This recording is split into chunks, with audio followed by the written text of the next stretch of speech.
Hello guys, welcome. So, this is day 24. Today, something very interesting happened. I was watching another Twitch streamer's live stream, which is the Welsh boy. And we were talking about what I've been doing, and I said that I'm not able to participate in his giveaways, where he was giving away ISK, because that would defeat the purpose of my challenge. And suddenly, all his lovely community members and he himself decided that they wanted to support my my stream here and Ilara's journey by giving her some presents. So we got some presents here which are not manipulating the journey. So look, we have some lovely contracts here.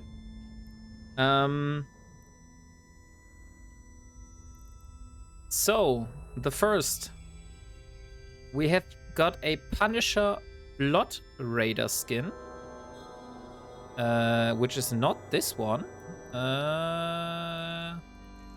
this one. So we have now a lovely skin for our Punisher the next time we will take it out. And so thank you, the Welsh boy, for this lovely skin here. I will definitely set you as a good standing contact towards Ilara. So let's accept the first contract. Then we have got another Punisher skin from Thomas Toole, which is a blue security responder skin. Also looks very interesting. Thank you as well. That is so nice. What is next? We still have the contract from Angvar Sokarat, which gifted us a lot of ships, but we won't accept this because this would be messing with our challenge, because we want to get build our ships ourselves. So thank you for donating all these ships, but I need to reject this offer, unfortunately. Hey, Bill T! Congrats on your newfound support, like those skins. Yeah, exactly. That really enlightened my day. So you are first time with me. I haven't taken a look into the contracts, so it's also the first time for me. And I see that there are a lot of skins inside this contract. Holy cow! What is this? So we got a Punisher Sakura Shumyu skin.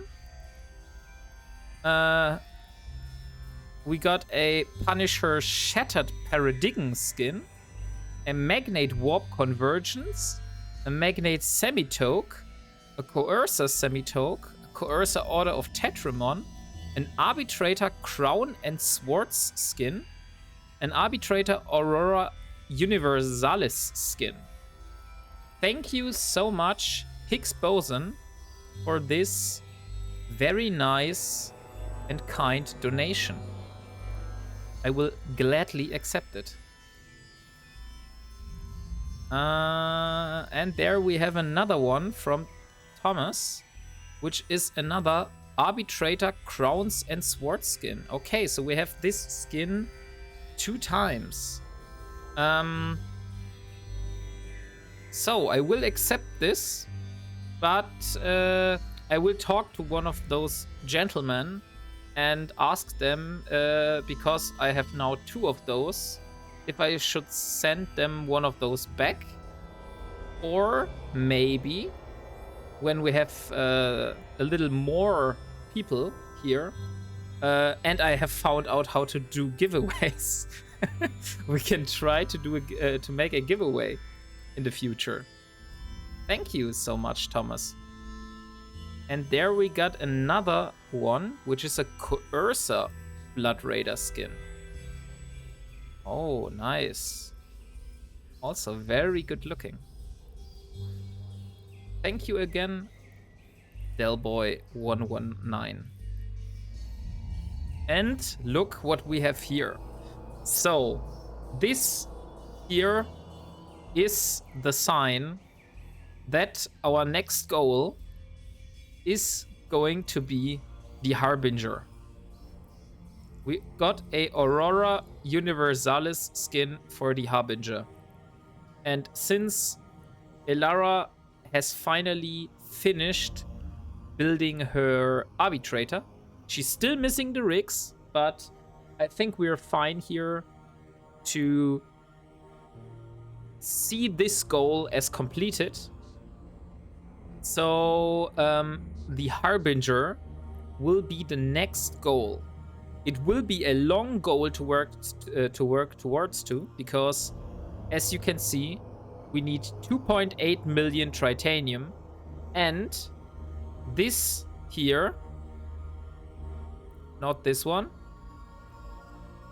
this blueprint costs around 600 million ISK, which will be a very long grind. I mean, you have no clue how long this grind will be, because it took us weeks to get the ISK for the Arbitrator.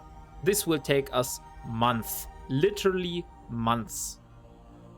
But we will gladly take this challenge, and we will take this Harbinger Aurora Universalis skin as a motivation to go for the Harbinger.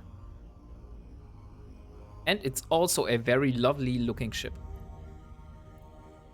So, let's accept this contract as well. So, let's see what else do we have here. Contracts. Do we have any more contracts? No, these were all contracts. So, thank you for all the donators. Thank you for the kind donation.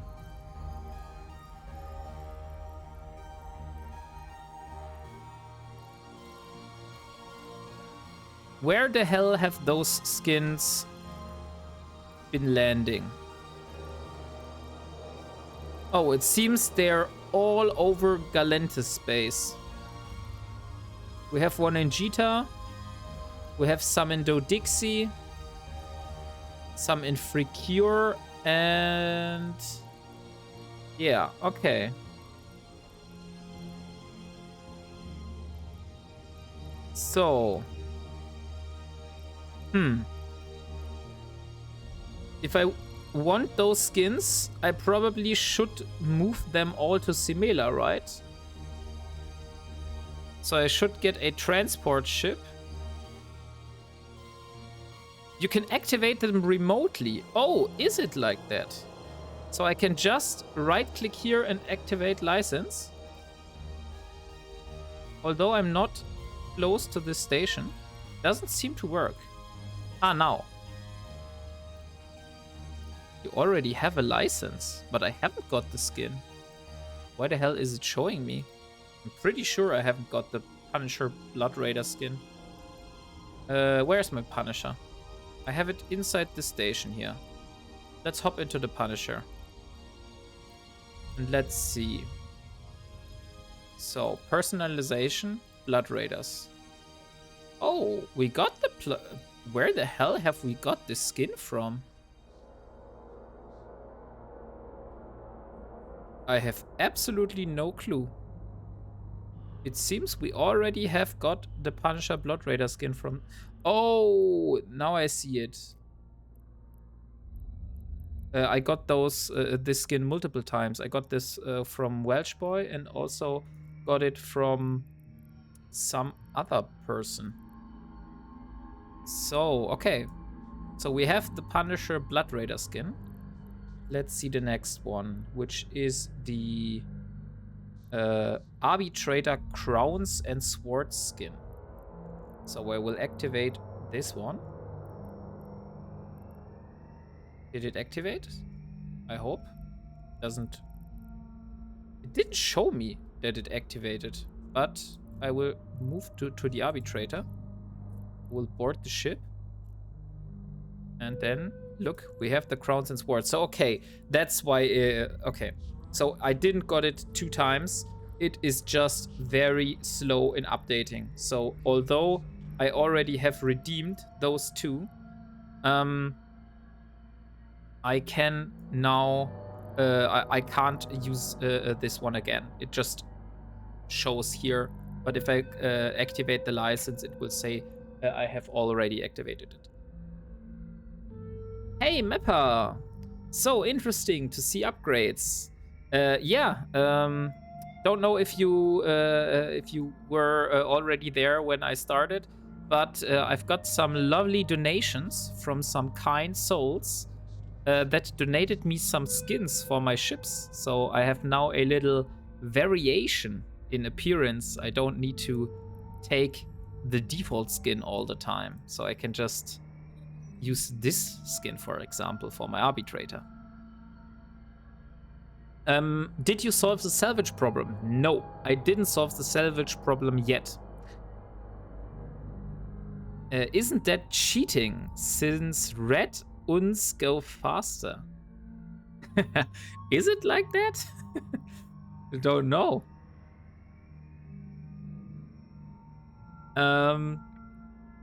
What was I about to say? No, I didn't solve my salvage problem yet.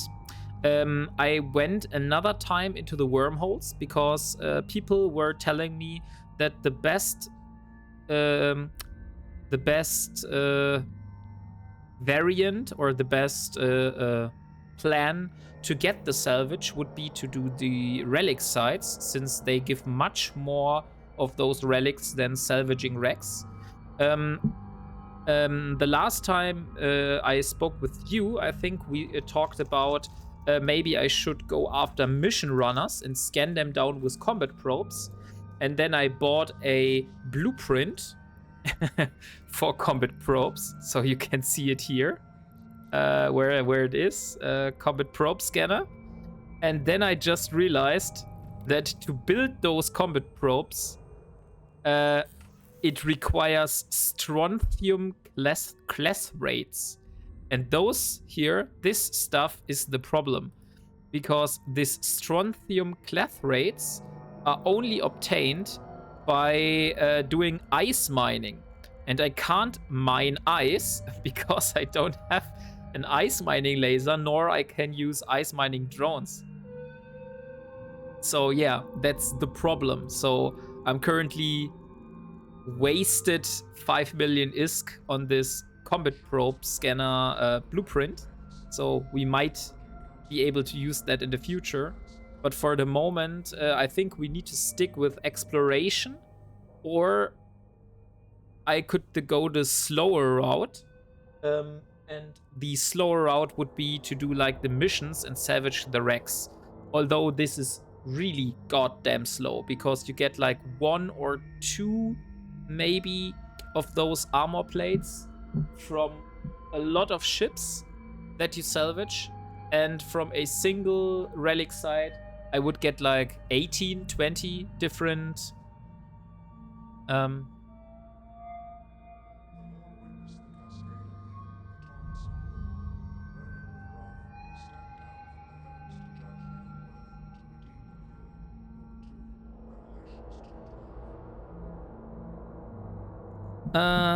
or kind souls with random encounters. Or kind souls with random encounters. Maybe I get my first PvP kill. We'll see. So, last time I went into the wormholes and unfortunately didn't found any relic site. So I'm not sure if I want to do that again. The other thing I could do is to use the Magnate and go to the low-sec regions of Tashmerkan, which is somewhere down here. The last time we went through Samina, through Stain, and then died somewhere here, I think it was. Yeah, somewhere here. And today, maybe it's a wise idea to go somewhere in the low-sec regions of Tashmerkan and see if I can find any relic sites there. That is the problem. It is easy to say that relic sites yield you so much more, but finding the relic can take hours. And how much you get in the same time with lower income but more consistency. That is, there is truth in that. I must admit, yeah. You're totally right in this. But the thing is that at the moment, I have everything I need from the loyalty point store.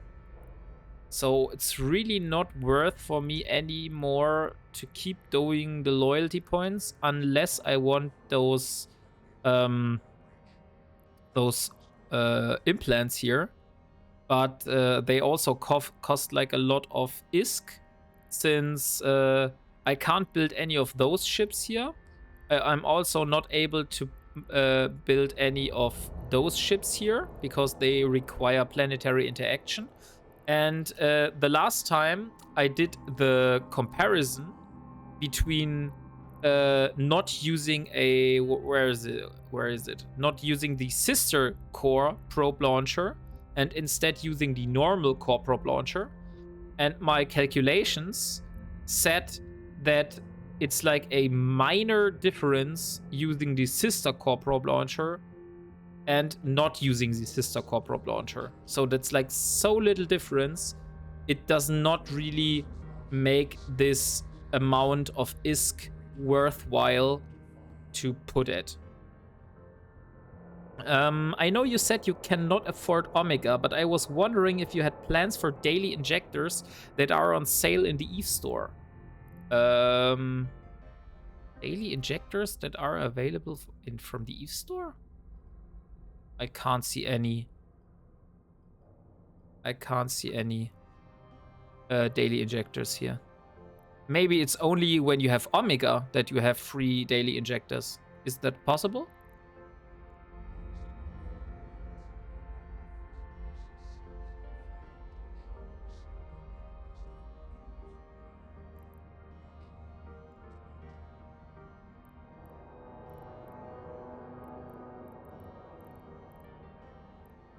The online store under accounts.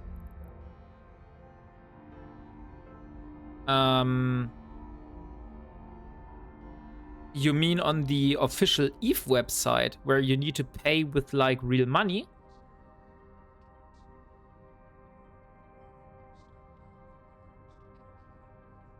No. I don't plan on injecting any money into this to accelerate the progress.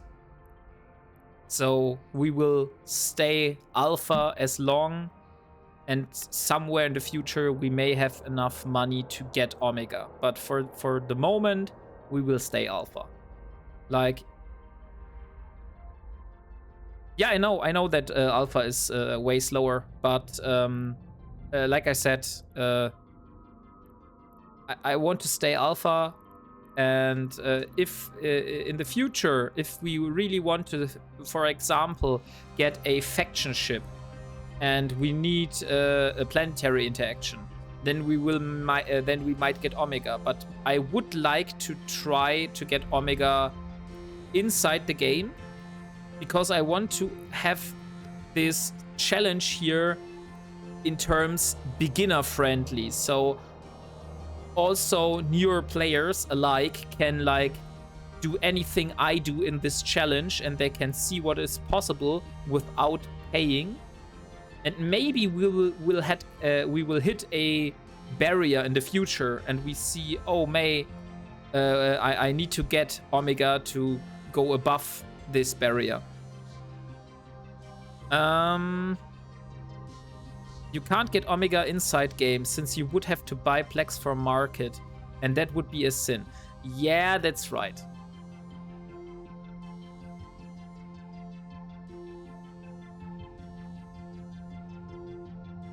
That is a problem I need to consider. Because Plex is only sold by players. That would mean I need to break. I would need to break the rule of not buying from players. But you can still get the daily 10k and the 75k monthly. Exactly. This is what we're going to be. After we're not able to train any more skills, because I know there's like a cap where the skill queue stops working. We will surely focusing on dailies and and going for the 75k here to increase it. So today we have earn 50 LP and scan signatures and manufacture an item. This should be easy to get those dailies. But for the moment, we won't redeem it because those don't count towards our total amount of SP. And I want to train my skills as long as possible. So I want to stay below the 5 million cap, I believe it is, as long as possible. And only after hitting the 5 million, I will claim all those. I will also redeem all those here, since I have skill points expiring in 113 days if I don't redeem those. And I also haven't used a invite code for the moment, so I will use the 1 million invite code in the future to get a 1 million skill point injection to boost myself above the 5 million limit. And we will do the air career program to get the skill points here. So we will use all the skill points that are available to us in-game after hitting the 5 million cap. This is the current plan, at least. So, I wanted to check on some of the skins here. So, Mappa, maybe you missed that, but if you see that on the top of the screen, I have decided that although I haven't got all the rigs here, I would call the ship up into a cruiser goal completed.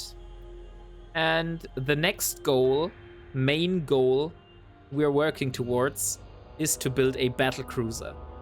And this will be hell of a grind. This will be a very long project. I think we will take it will take months to get there, because only the blueprint alone is at around 600 million ISK. And it took us very, very long to get to 80 million ISK. And 600 million, that's a bit more. So yeah. We're still not able to use the drone navigation computer at the moment.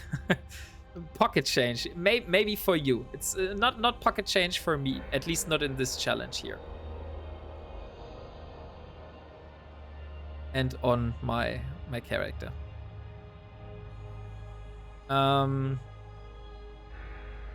So let's see. I wanted to look at the other skins. So we have the Punisher Biosecurity.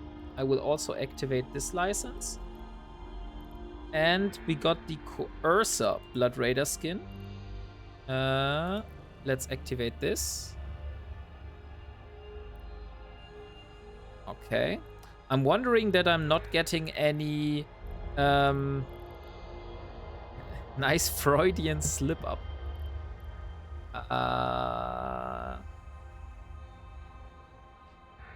The secret behind the main will unveil. No, I don't have a main.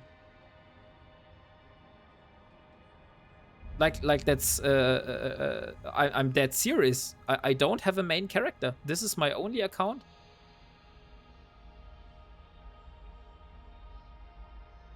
I had an old character which was 1 year old, like I said in the past, but this character was deleted before I created Elara, so there is no main character anymore. This is only Elara.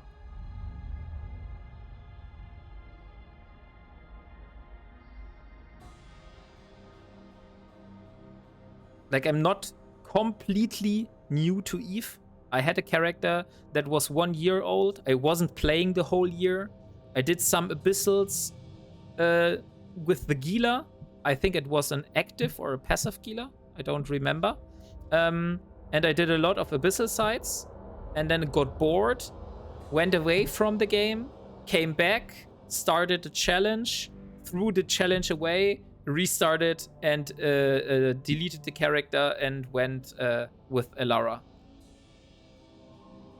That is what I would claim if I pretended to be a super hard challenge as a new player in Eve. Sure.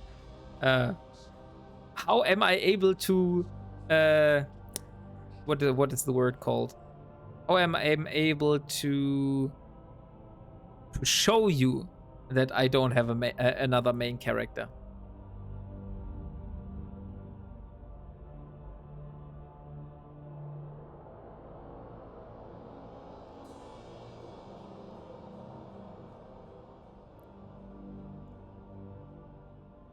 You can't, but we can agree that it's a nice act at least. Okay, we can agree. Yeah. But, yeah. Also, like I said, I don't have any other character. I have one character, which is called Virel Bank, but this is 1 day old character. It is just a character to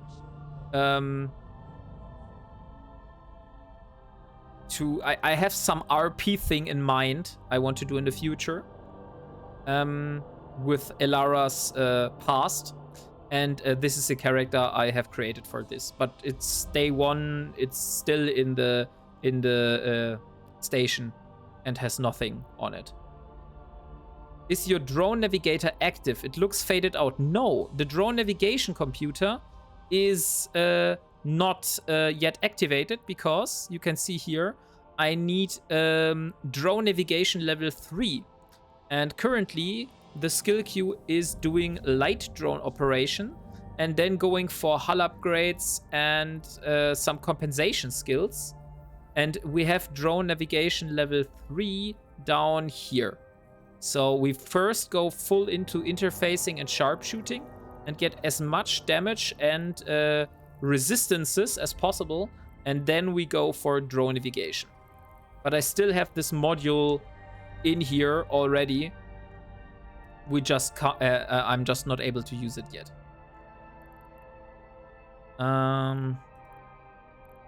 So let's see. I want to switch to the coercer because I also want to see the coercer skin. So this is our salvage coercer we have been creating in one of the last episodes. And now we also have a Blood Raiders skin for this ship here. So we might as well join the Blood Raiders. Joy of flying drone ship with new account. They are very skill heavy, and this is the reason why I wouldn't recommend drone setup for any new player. Yeah, that's right. I just went for the arbitrator because on one hand, I know from Bill's journey with his Cinnable that the arbitrator is one of the cruisers in the game that is able to hold a single block of ice. So if I ever go ice mining in the future, I will need an arbitrator to hold this single block of ice. And on the other hand, I had a look at the Omen and I had a look at the arbitrator, and the arbitrator was more inviting for me. Like, I looked at different fittings, and the fittings for the arbitrator I liked more. Also with the arbitrator, I have the possibility of doing more damage types. With the omen, I would always have been limited to EM and thermal damage. Arbitrator is a nice ship, and drone skills are needed eventually, but if you would be playing without this challenge, there are easier choices skill-wise. Yes, exactly. That is probably true. I like going Coercer, Omen, Harbinger route for NPC killing. We will go for the Harbinger, because Prophecy is not really... Yeah, I don't really think... to be honest, guys, even if that's like not the most important thing, the style of a ship is important to me. So if I don't enjoy the view of the ship, I won't enjoy flying the ship. And I really don't like the look of the Prophecy. It looks very dull to me. And I also don't really like the Omen. So that's why I think the Harbinger is the coolest ship for me. You really should look into Prophecy with your train skill set. It's an excellent ship. It's chunky. What is chunky? The Harbinger is chunky or the Prophecy is chunky? And you will grow into Prophecy. It is a bit bulky, but very traditional space plane looking. Prophecy, yeah. The Prophecy is exactly, it's very bulky. It looks like a big fat bird. If I would try to find a relation for it. And the Harbinger is just like the most appealing ship to me. That's why... And also I like lasers, to be honest. I only went with the Arbitrator, not because it doesn't use lasers, but because it was the better fitting ship. I was also considering getting the Muller, but since there was the fact with the ice mining, and I will need an Arbitrator either way in the future, I thought to myself, I will take the Arbitrator instead of the Muller or the Omen. Space Turkey. And there is the burnt, and then there's the burnt version, or overcooked. You mean this one? This is the burnt or overcooked version, the Prophecy Navy issue.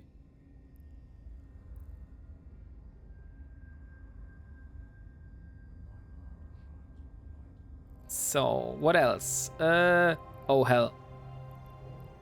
The Dalmatian used to be really cooked one. Tech 2 version. Oh, there's a Tech 2 version of this ship. Let me see. It should be somewhere up here, right? There's the Zealot, the Sacrilege. Ah, here it is. The Dalmatian. Ah, oh yeah, that's super black. I see. Okay, so this is the Coercer. Also looks really nice. And now I want to see what ship skins I got here. So I got a Punisher, Sakura, Shumyu skin. I got a Punisher Shattered Paradigm skin. I got a skin for my Magnate.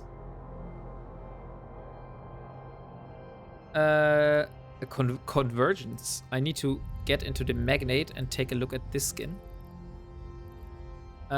Picks his cane and combs his beard. When I was a little numbling and started this game, there was no Harbinger. There was just Prophecy. No Space Turkey. So Space Turkey it had to be. Ah, okay. So that's why you're relying on the Space Turkey Prophecy. So ooh, this skin looks interesting. Then we have, what else do we have we got here? We have got the Semi-Toque skin. Oh, this looks also very cool. I also have the same skin for the Coercer now. Thank you again to all the nice and kind souls that donated me those skins here. They're really much appreciated. And there we have another skin for the Arbitrator. But I do have this skin 2 times now. So I have for the Magnate now the Semitoke and the Warp Convergence. I think the Semitoke I will take for the moment. And I also want to take a look at the other Coercer skin. So let's board this ship. Order of Tetramin. Okay. Interesting. And the Semitoke. I really like this skin, to be honest. So I'm going with the Semitoke for the moment. Looks very cool with this blue tiger stuff in front. So, okay. So, guys, let's consider what should be the plan for today. We have options. Currently, our wallet stands as 6.786 million, so about 7 million ISK. So we could go down to Syndicate and do some ratting to increase our balance to finally get above 10 million, maybe 20 million. Or the second option would be I could hop into my Magnate and could go either to the low-sec systems of Tashmerkan and try to find some relic sites, or into wormholes, or even again into Stain. Or option number 3 would be to get the Arbitrator or the Punisher and do some missions. Maybe for the sisters, but like I said, we have stuff from the sisters. Or I could do some missions for the Imperial Navy or the Ministry of Internal Order, I believe it was. Which was in Anthem.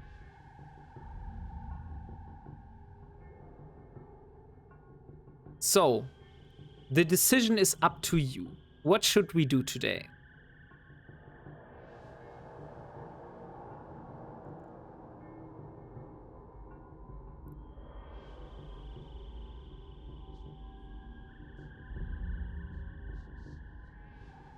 Shenanigans.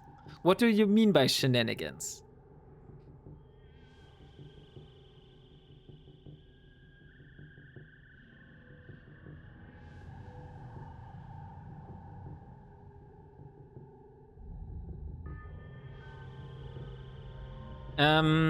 We have one little problem. Shade deals in shadows. If I would have the minerals to build like multiple coercers, I could try to build a coercer and go with the coercer into the low-sec regions and try to do some PvP. Maybe it will go horribly wrong. Most definitely it will be going horribly wrong, but maybe we'll have some fun. But if you look at my resources, I only have 35k tritanium and not much more. Megasite is pretty low. Noxium is alright. Mexalong I think is also alright, but tritanium is probably our biggest bottleneck at the moment. So I was told that mining in a venture is probably very, very inefficient. That it's much more efficient to kill battleships and cruisers and reprocess their modules instead of getting a venture and mining the tritanium. I don't know if that's true. That's what I have been told. That's why I'm not really going to mine for those tritanium, but I need to rat. Also, the big thing with ratting is I would get the resources and I would get ISK while doing that. So I have like 2 vectors that I'm leaning towards at the same time. I don't know. It is pretty good way to get tritanium in low activity time. While you are working or vacuuming, just mine and profit. Yeah, but the thing is, I don't play when I'm not alive. Like every single minute spent on this character is done live during the live stream. I only do stuff offline, like transports, for example, because I don't really want to get stream sniped while I do transporting. So if I have some stuff accumulated, then I will just do some transporting off stream, and then when the next stream happens, then I have all my stuff in the station I want to have it. So this is the only exception from activities I'm doing off stream.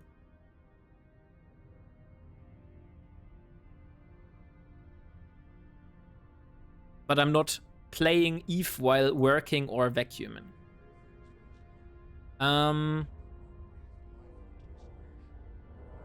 So, again, the decision is up to you guys. If you don't decide, then I will make a decision.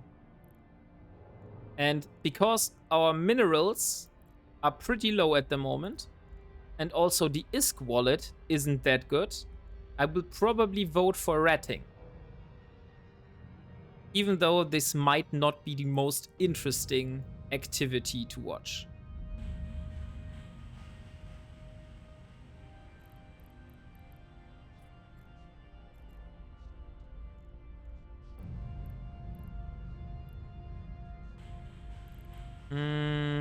One thing I need to do as well, I need to go to Simela and start a new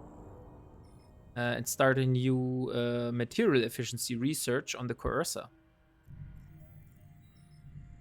So let's fly real quick to the research center.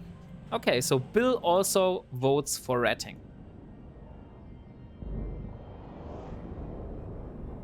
Nice. Then we will just jump to the research station real quick.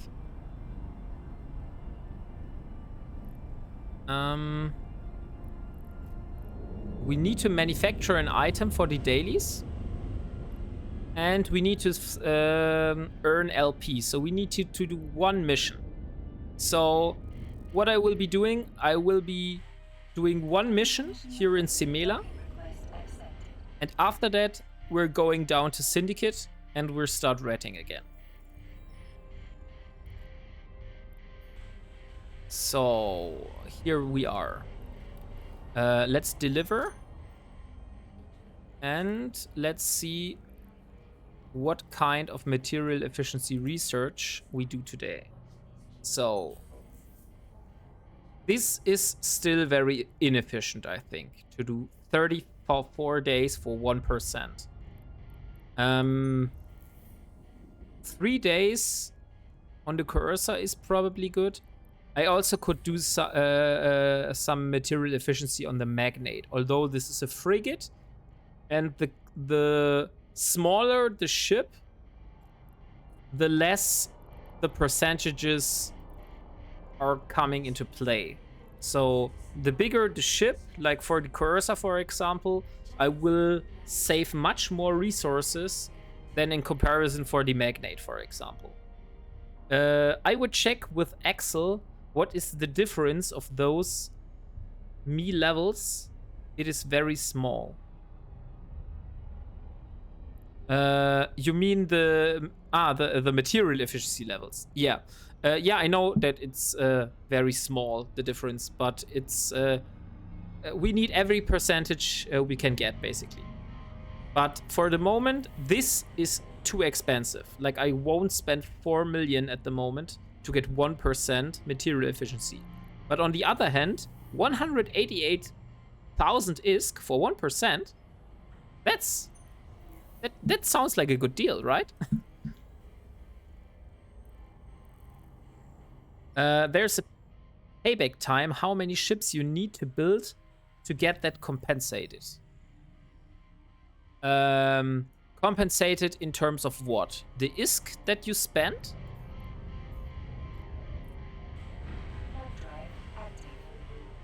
Depending on ship size, some big ships are usually above 5 or 6. Just because it isn't worth researching. Yeah, but on the other hand, what do you really lose on researching? You only lose time, which you would not use it elsewhere. Like, I'm not planning on building a coercer today, so I'm not really losing on not having the blueprint in my item hangar sitting and waiting for me.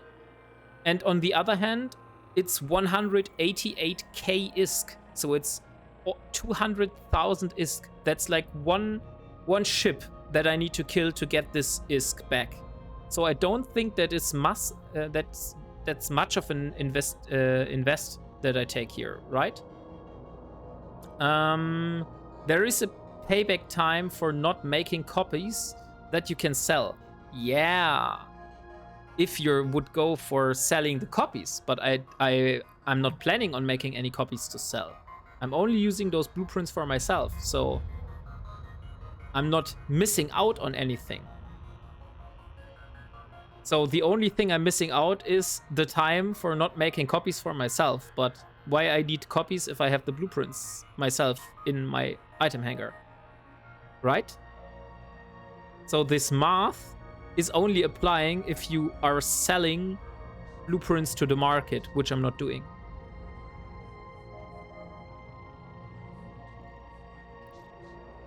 So, let's get into the arbitrator. Or selling and buying anything. Yeah, exactly. Not selling and buying from and to players. So, we have another mission. Human cattle 4 out of 5. Shortly after you left the settlement, we ordered you to investigate in our your last mission. We noticed a group of ships warp to the area. They left in a hurry, probably after they discovered the wreckage of the hostiles you destroyed. I still have a trace on these UFOs, and I would like you to intercept them before they enter dead space. It so happens that one of our surveillance teams has been tracking these guys for a few days. They didn't expect them to be part of a brigands attacking our settlements, but with this new evidence, we are quite sure that there's a connection. Using the data our surveillance team has acquired, the hostiles would arrive at a certain dead space area in Burdasopt in a few minutes. Please warp to the acceleration gate leading into it immediately and wait for their arrival. When they arrive, destroy them and bring any survivors back to me. Okay, so we need to kill the ships and get some prisoners. Let's accept. What else? Do we need to repair our ship? No, we are fully. We still have the same DPS. Yes, we still have the same DPS. We still have acolytes and infiltrators. So basically everything is the same, like the last time.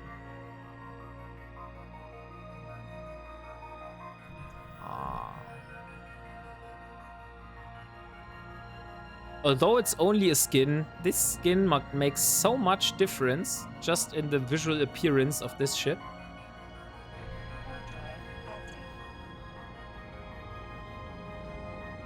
I really like it.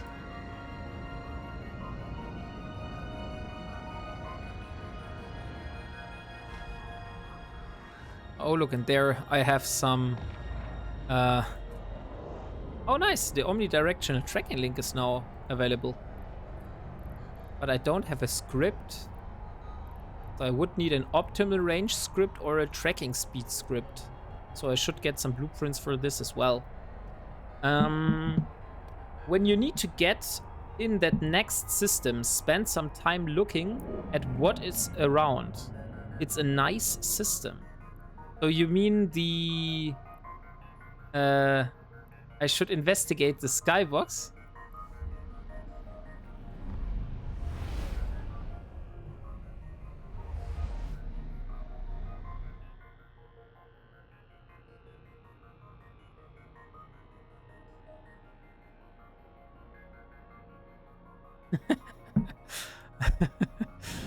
Okay. I'll see.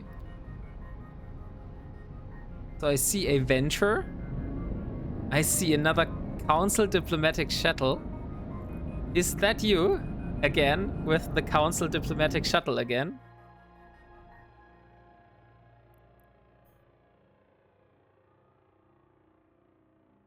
Yeah, this ship here especially looks very shady in my opinion.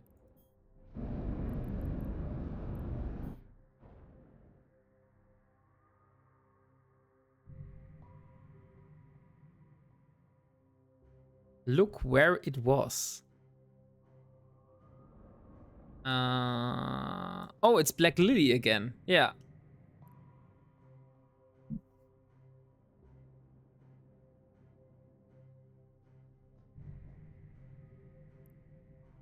Indeed, there is a cargo container with restricted access. I will take a look at it, but I can't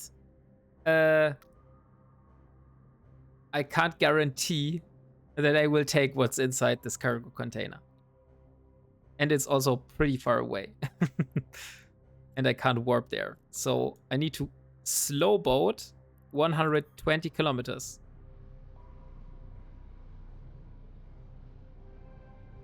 Burn away from it. I could just jump to... wait.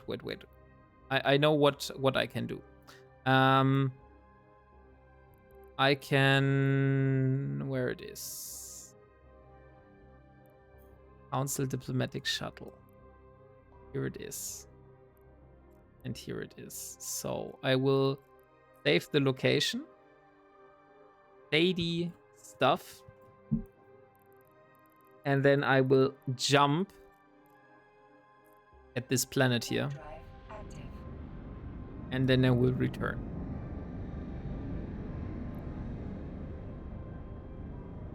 So let's stop using the afterburner. And there we go. So we can warp. Ah, okay, so we're at the customs office.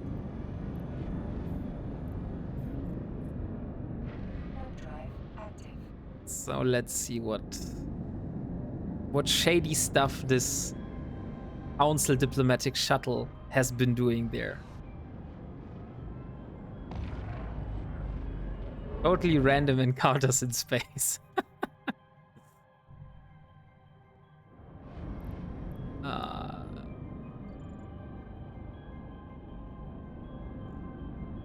Dude. I mean, I get it.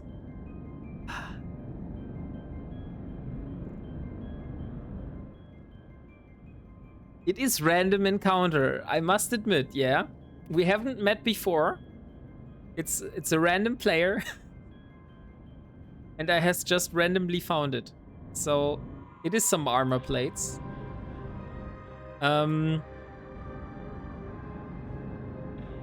I don't want to use them on one hand. On the other hand, it is tempting to just take what I find in space. I will make an exception now, but if that happens too frequently, then I need to this will need to stop.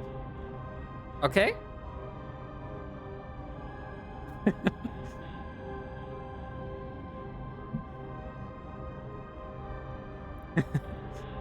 Okay, so I got some armor plates now. So now I only need to find the other missing components. So I still want to do some relic hunting. But it's good to know that we have some backup, so to say, now.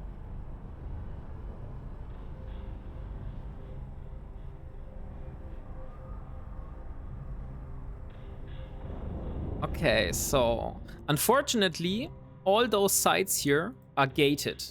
That means that even I have great range advantage because I have 80-kilometer drone control range, I can't really use this range because I will always warp at 0 because of those stupid gates here.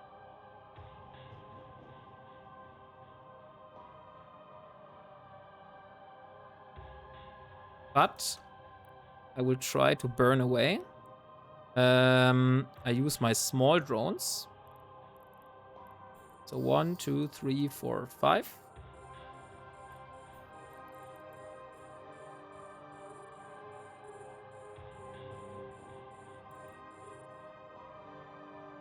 Just so to say, I can't really thank you for that because it was a random player encounter. So why would I thank anyone for that, right? So I am thankful, but activate the omnidirectional tracking. Oh yeah, right.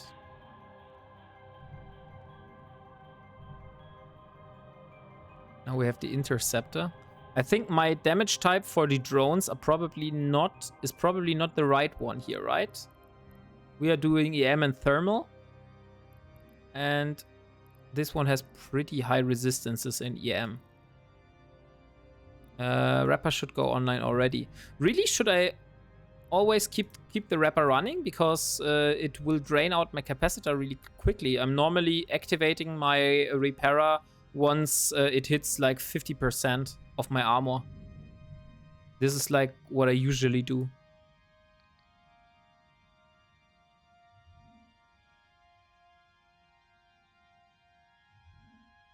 Yeah, that's right. I can run it for 25 minutes. 20 minutes, not 25.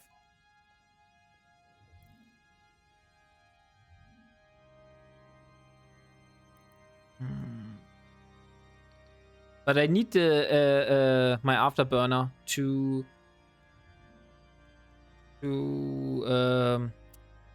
move and not be hit so frequently. And there is the last one. Okay, so there we have a mercenary fighter. This will probably be the one that drops the prisoners. Yeah, here we have the prisoners. So let's have our drones return to us. And here we go. Let's look inside this cargo container.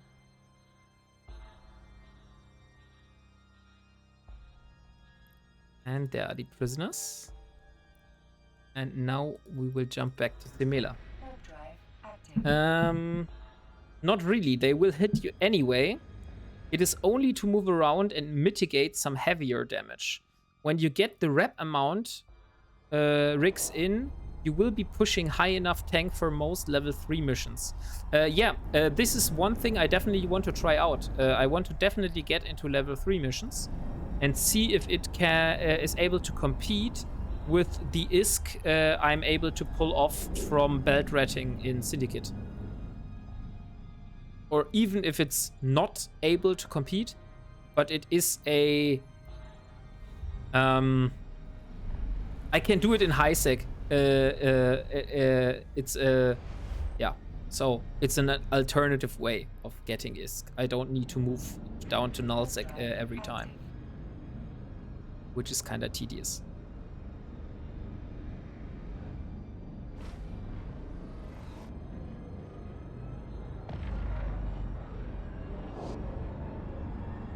You have to take into account loyalty points you sell. With that, it can compete to some degrees, but at the raw ISK, you won't get as much. Yeah, exactly. And I won't sell any loyalty points, so that's why I say we need to see.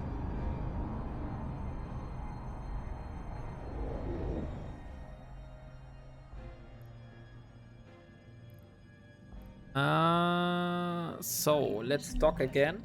So this was the only mission we're doing today. And I will just manufacture an item just for completing the daily for today. Yeah, just explaining the bigger picture since this is your new and only character. It is new in terms of that. Like, I know what the market is for, but I don't have at this moment another character. Like I said, I had a character which was 1 year old, and this one was deleted, so it's no longer available. It was on the same account here. That's why I say I have only this account, which is actually true.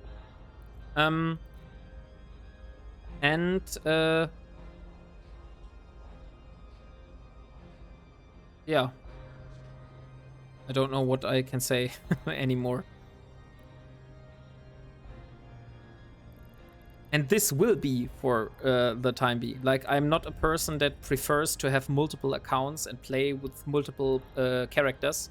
I've never done that in any other MMO. I only have like one character, which I'm fully putting my time into. So yeah, this will be the same here. So we have the prisoners. Let's start the conversation and complete the mission. So, and now I just want to manufacture one item. It is somewhat helpful unless you want to be reliable on others when it comes to big ships. Yeah, I can see why you would maybe want to have multiple accounts if you're like in the bigger groups of the game, like where like you said, when you are with your alliance, then you maybe want, for example, to have an extra account to maybe scout for you. I would think that would be one good idea. So you don't risk your big ass expensive ships to jump through a gate where on the other side people could wait for you. More like Sinos. More like light Sinos. What are light Sinos? Is this like a specific kind of Sino module? And what are Sinos?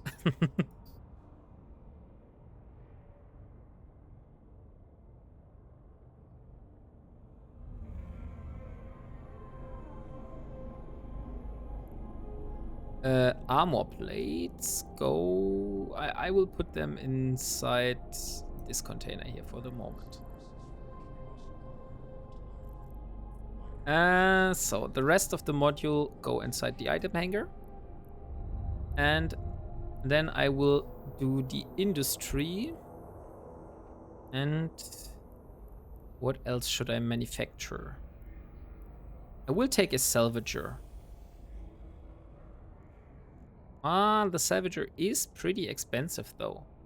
A Sino is a object of that verb.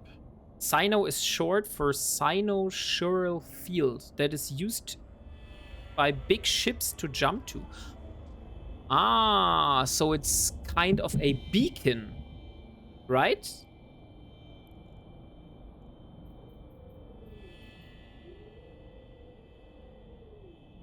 Okay. Yeah, I know from like, what was it called? Like the ego shooter games, like Call of Duty and stuff, that you would put like a beacon so the bombers would know where they should throw their bombs to. So it's like that, right?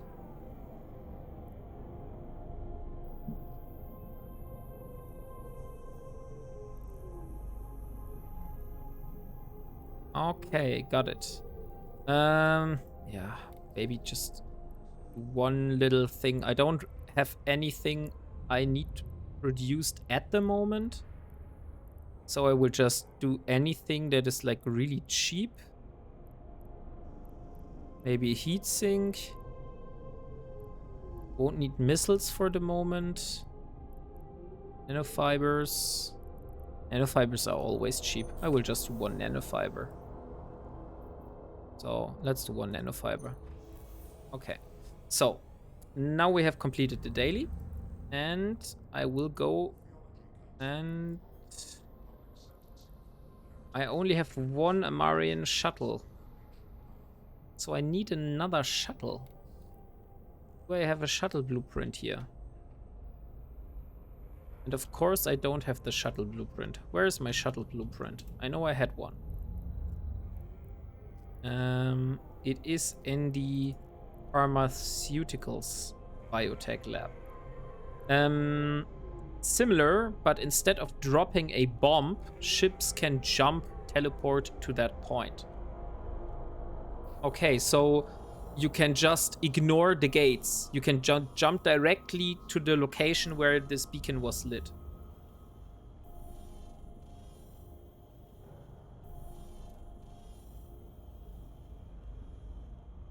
Or is it only inside a system?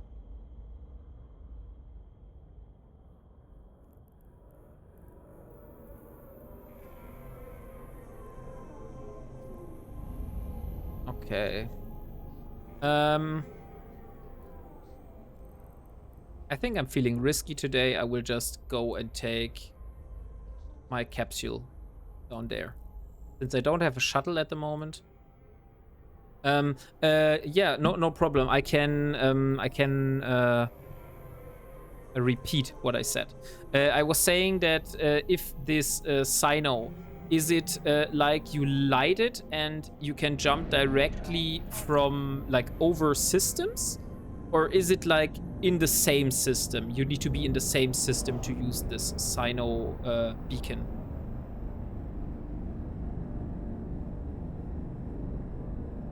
Over systems, but there's a range.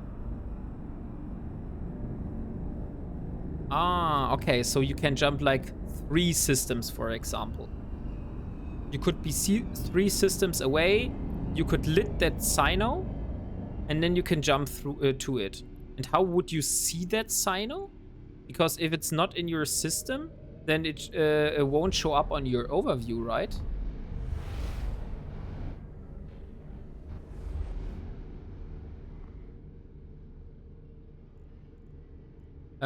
You can also open jump portals and allow smaller ships through. You need to be in a fleet with the Sino. Ah, okay, so the Sino is not a... the Sino is not a beacon that you throw out in space, like a bubble, for example. It is.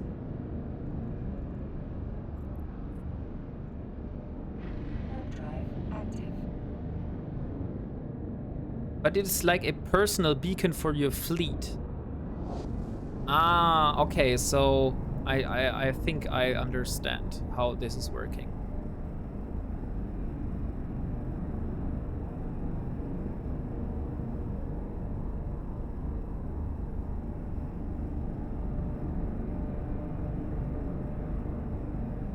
So...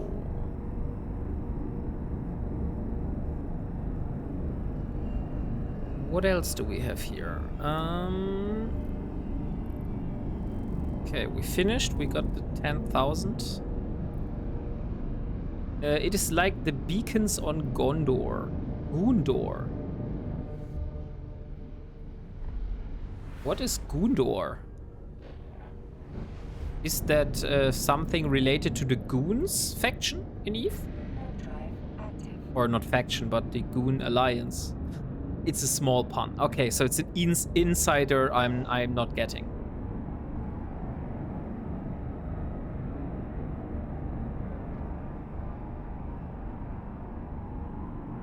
I first thought you were referring to the Lord of Rings. Ah, okay. So you were referring to the Lord of Rings. I see. Gondor. You just did a little game with your words.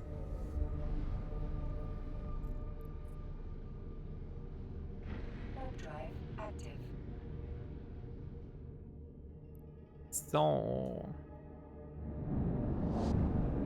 let's see how much ISK we're able to pull off today.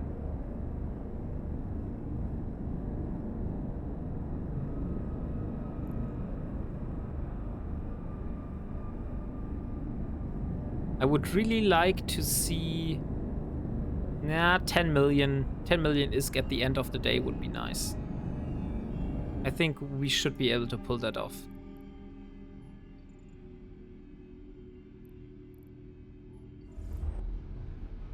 And so nobody in Van. Or Otakot, not Van. We're in Otakot.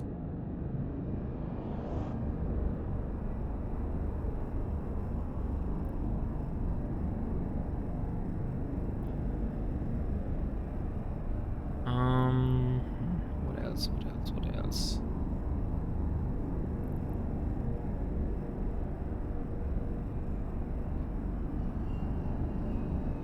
So I hope that I don't need to fly again, because I was lazy not using a shuttle.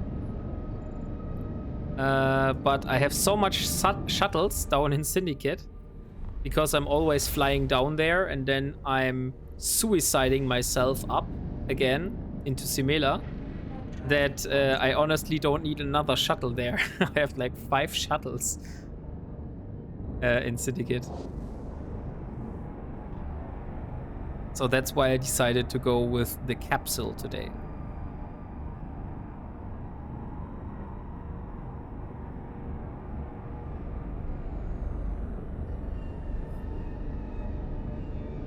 $55K ISK. So this was the payment probably for the mission, I believe.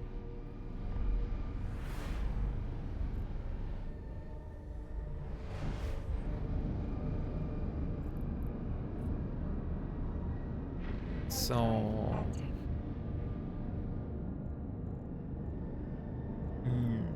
by the way, what is our standing currently? Okay, we have some more standings now showing up. And one thing I definitely want to do in the future is the Sisters of Eve Epic arc. I was recommended to do this, but I haven't done it yet. So I'm not sure if I am able to do this with the Coercer, or if I should do this with the Arbitrator.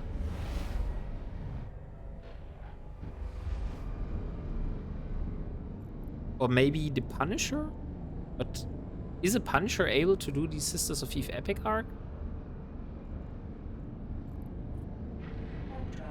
Do you know that, Mapper? You seem to know anything, everything in Eve.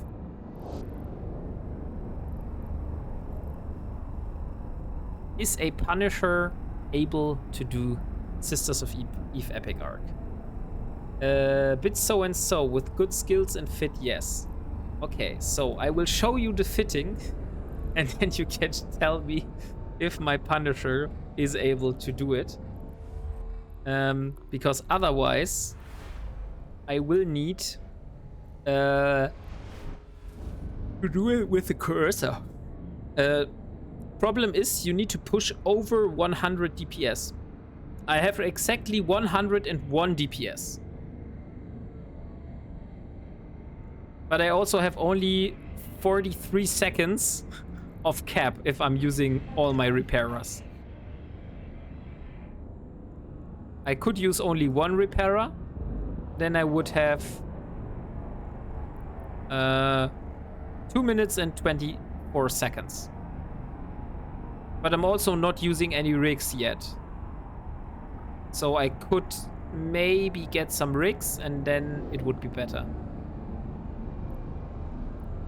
Let me see. What were these caprics? Capacitor, control something? Yeah, control circuits. Okay, we need 2 of those, and then it would be stable. And then maybe 1 of the nano pump rigs, although we probably will have the same problem regarding armor plates and contaminated nanite compounds. So this would increase it to 16, not 14. Okay, we're still in low sec, so we can jump directly to the gate. 1 Rapper, more damage. Are those pulse or beams? Those are dual modulated beam lasers, but not like different types of beam lasers. Those are meta guns. But they are all beam lasers.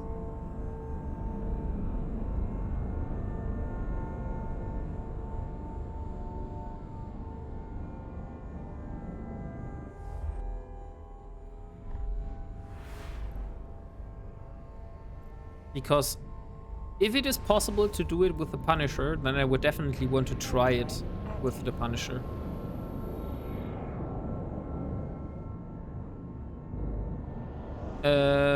So you would say to get rid of the second armor repairer and get 1 more heatsink. You can do it with a Punisher up to the last 2 to 3 missions. Okay, but if I can't do all the missions, then I probably shouldn't bother, right? Because why do all the other missions with the Punisher and then just switch to another ship for the last 2 missions? Then the last 2 to 3 missions depend on your skills and stuff. Ah, okay, I see.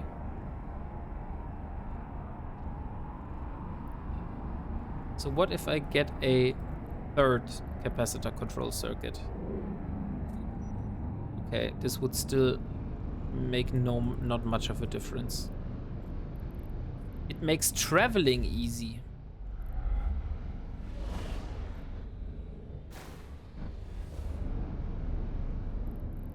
Okay, so we have 1 person here.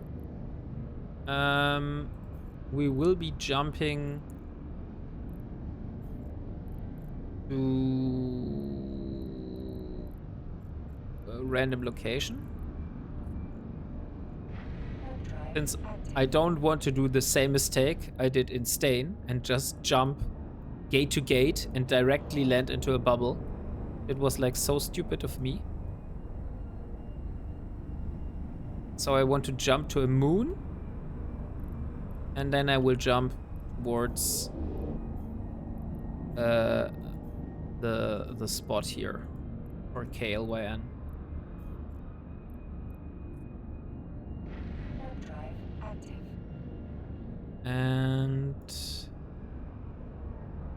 But I still haven't got anything on D-scan here, so probably no one is here, which is good. Okay, so the good news is we got our capsule safely to Syndicate. The bad news, now the fun starts. I don't really know what the bad news are. Oh, look, there are 2 people inside this system. This is not that good. Now let's take a look if they are both docked at this station. Serb Lemont. I remember this guy. I saw him multiple times already in this system. I don't know the other person though. But I definitely know, remember this username. I've seen it before.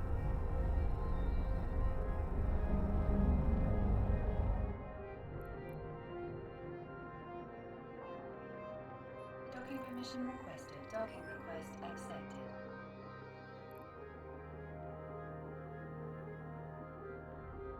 Okay, so they are not in this system. So Serp Lemont is somewhere. And there we see 1, 2, 3, 4 shuttles. Not 5. Okay, so I was wrong. It's not 5 shuttles, it's 4. Okay, so this is our cursor. Reprocess the shuttles back to minerals. This is honestly a good idea. Why haven't I thought about that? But I think one shuttle I should still have here, just if I want to move myself somewhere, right? Maybe so I should not reprocess all of those. But I will repackage some of the shuttles and only leave one.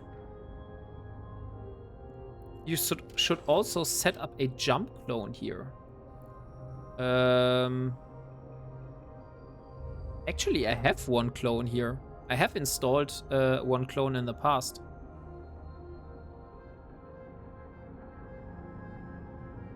I don't have rules on setting jump clones, but I can only set one clone because if I remember it correctly, my skills prevent me from setting more than one. So I have only one set. Yeah, exactly. I would need this skill book here, and this costs 1.3 million. And at the moment, the priority wasn't that high to get a second jump clone, so I just have this one here.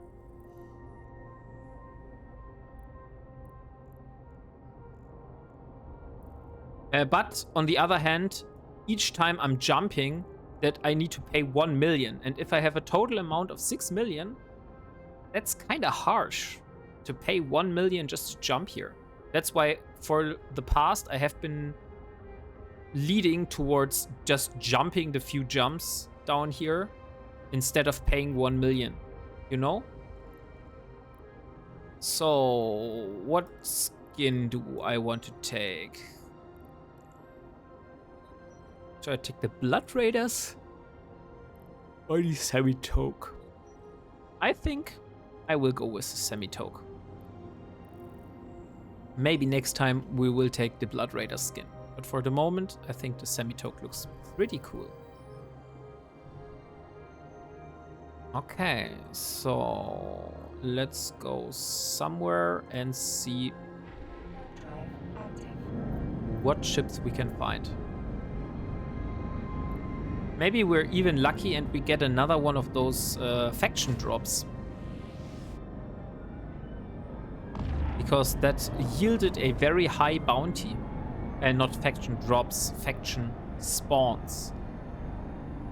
Those Shadow Serpentis stuff. Because the last ship I was killing appeared to be a faction spawn. And then I got a 7 million bounty, which was so good. This was the last bit that was missing for me to get the Arbitrator blueprint. That's why I remember it. Okay, so no one here. Let's see the next belt.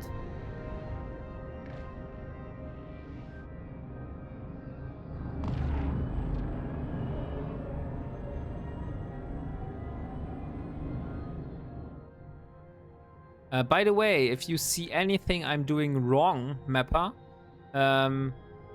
you could definitely point that out because I want to learn.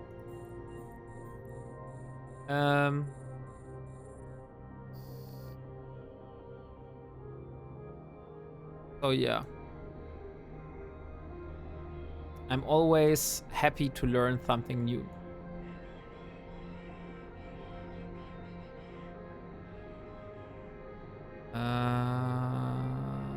So I need to kill them quickly because they do a lot of DPS. And last time I nearly died approaching one of those destroyers.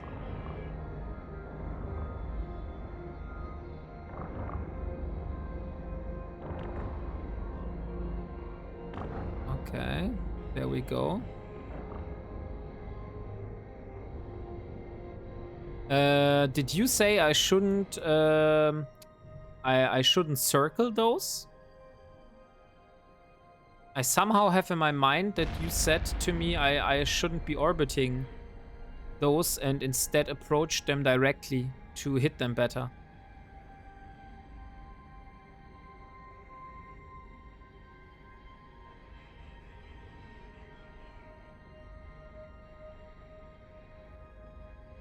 So now we should be in range. No, still not. 7 kilometers. Okay, now we should be in range.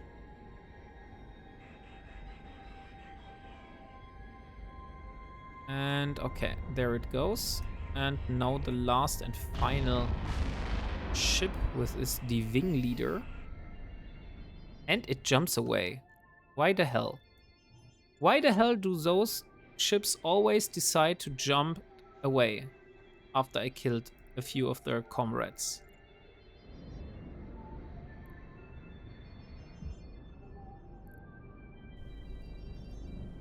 Random. Okay. Yeah, it happens so often to me that I thought maybe there's like a hidden mechanic.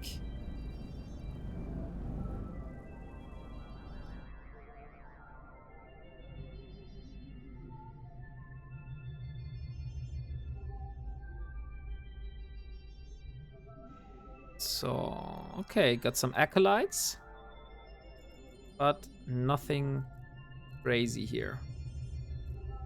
So let's jump to the next belt. And bigger ships you want to orbit, smaller ships approach. Ah, okay, it was like that. So if it's a destroyer, I want to just approach it. But if it's a battleship or a battle cruiser, I want to orbit it, right?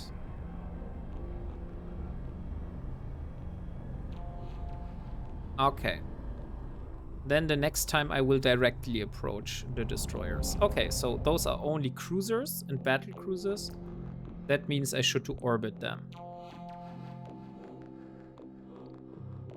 Let's go down here.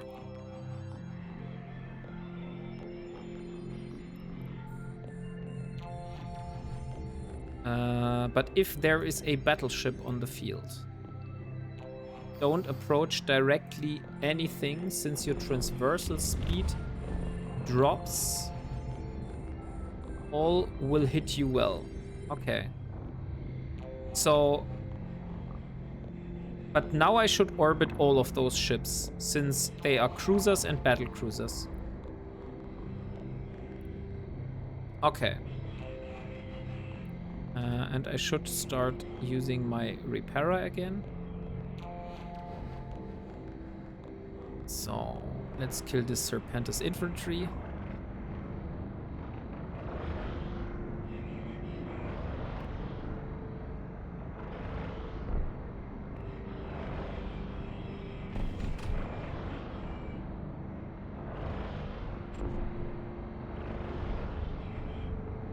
Those cruisers really are dealing a lot of damage to me.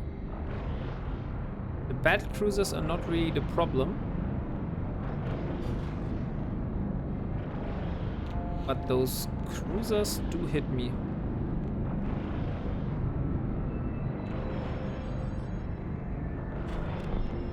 Okay, now the battle cruisers also hit me.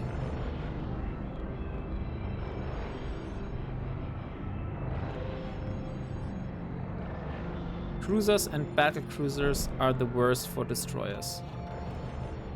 Yeah, they're really hitting me pretty hard. So, okay.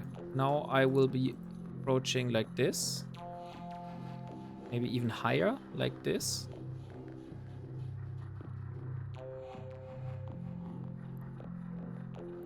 I just need to be a little careful with my repairer and my capacitor,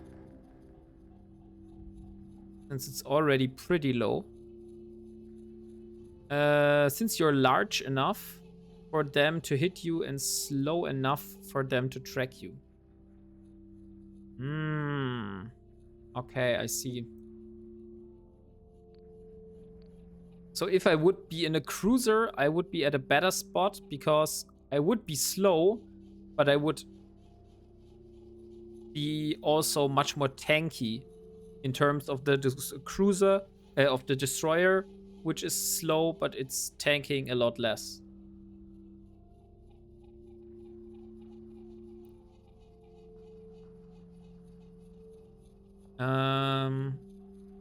But you would be tanking a lot more. Yeah, okay. Then I got it.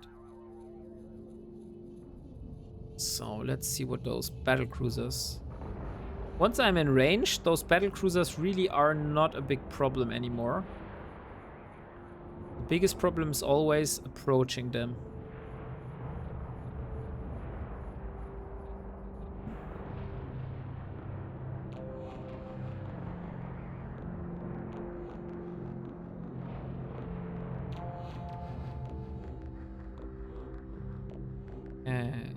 So, since this ship is almost down, I will go and start orbiting this one.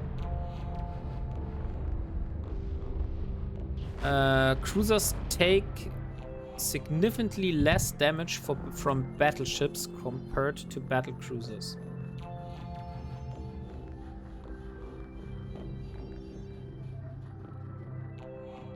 Okay, I see.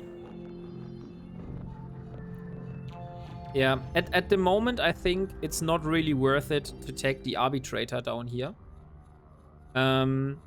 Because I can't really afford to lose the arbitrator since I'm not able to replace the arbitrator because of our very low mineral stash I have at the moment.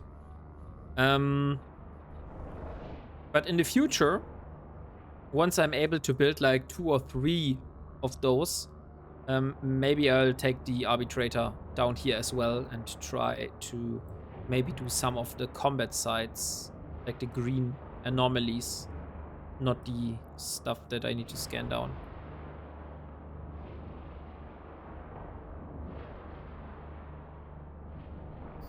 Okay, so all the ships in this pocket are taken care of. Arbitrator is fine when you get skills up. It's a good ship. Problem is just the drone skills. Yeah, this is what I'm currently working at. Like, I have light drone operation, which will give me another 5% bonus damage. And then we have drone interfacing, which will do another 10% drone damage. And then we have medium drone operation, which do another 5% drone damage. And I think that's all we can do. No, there we have light drone operation 5. And then we have done everything to increase the DPS on the drones. I don't think there's another skill that increases drone damage as far as I see here. Yeah, drone interfacing is only 1 level and then we're done.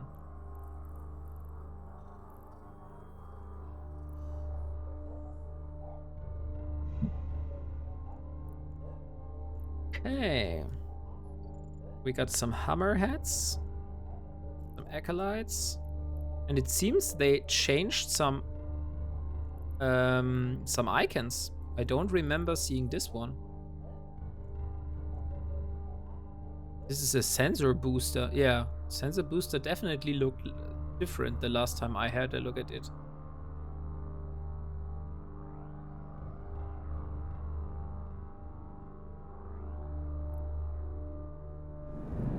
So, what does this rack have? Now both of those racks are pretty close. Of course, all application skills for drones. So drone navigation, drone sharpshooting. Ah, okay, now I see.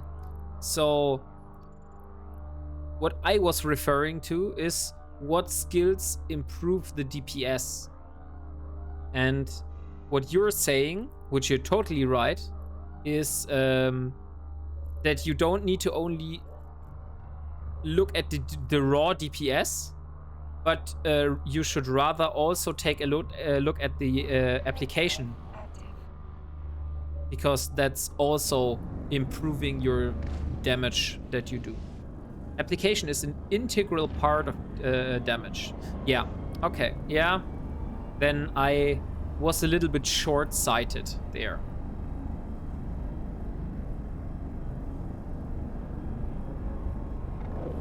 Okay. Now we have another one of those.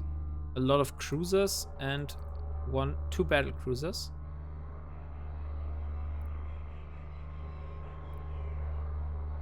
So let's have the safeguard here and the Serpentis. This is what would be so wonderful about the arbitrator down here, because I could just send out my drones and I wouldn't need to move up in their faces to be able to hit them. The flight time is the biggest problem of drone application, which slows your DPS in situations when there are many enemies. Because, yeah, when I shoot the lasers, basically they hit at an instant. But when I send out a drone, it takes time for the drone to get to its destination. And after kill, how long you wait until they're on the next target? Okay, yeah. I get this.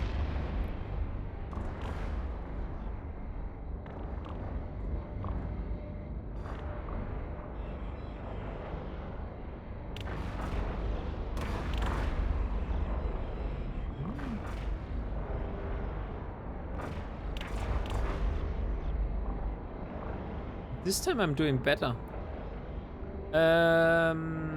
Hey Johnny90. Yes, that is a coercer.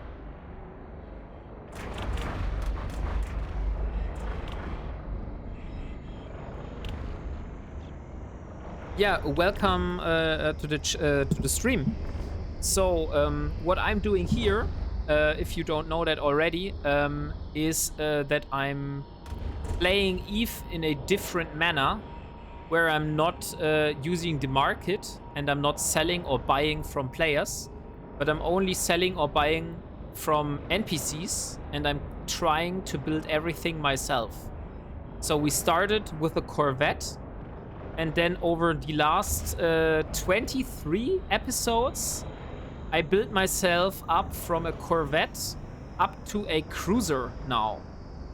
But since the arbitrator, which is the cruiser of my choice, is still not very good in terms of damage, because I'm missing a lot of the important drone skills here, the coercer is still doing way more DPS than the arbitrator. That's why I'm leaning on the coercer for belt ratting and shooting, yeah, loads of enemy ships, since I just have very fast killing times in terms of speed in comparison to the arbitrator at the moment. Maybe that will change in the future once I have the drone skills, but for the moment this ship is definitely doing more damage. Well, it's going to be extremely long way for you to play Eve that way. Silly Germans shooting themselves in the knee before going hiking in the wilderness. It's a great quote. Yes, exactly, Johnny. Our current goal is to work towards a Harbinger battlecruiser. And this will be a multi-month goal, because I will need around 590 million for the blueprint, which I need to grind myself. And then I also need a lot more ISK for all the different modules and rigs. So it is very, very slow, but I personally really enjoy this kind of play style. I played like this already in Albion online, if you know that game. It's like a little bit similar to Eve in terms of systems, And I also decided to try out this playstyle in EVE. Maybe it wasn't the smartest idea. At least Mappa is telling me this every time. But it was a decision, and I'm doing it now and trying it out. Imagine going up to Paladin. It will be multi-month. I think the Paladin is a battleship, right?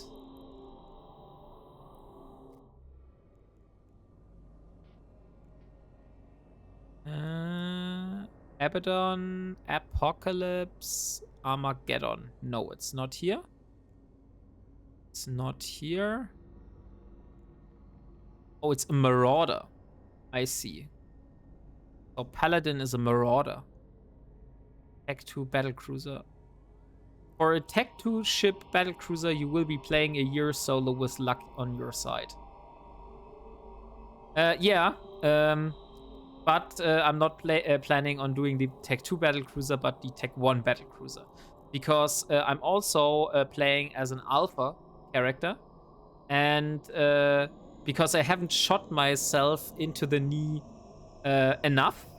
That's why I need to do it a little harder. So that's why I'm keeping myself in the alpha clone state and try to get as much as possible from this game without paying.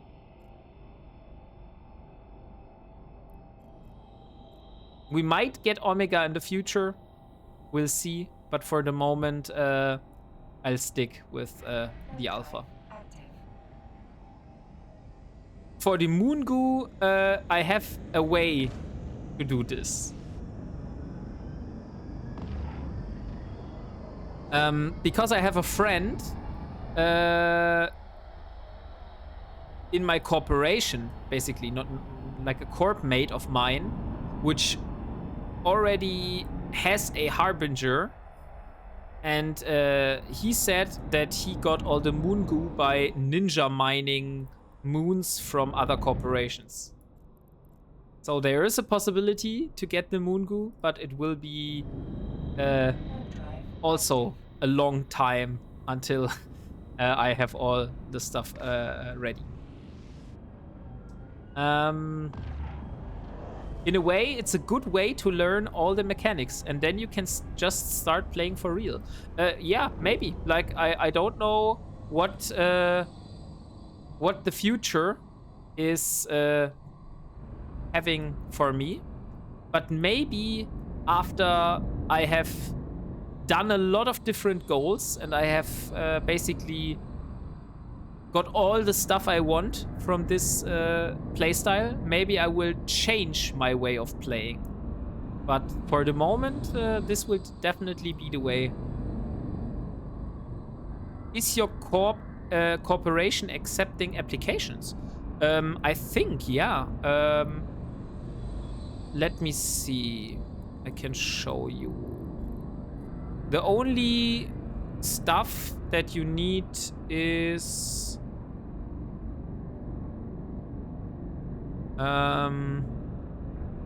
the important part is that you are playing an Ironman challenge that is fun for you personally.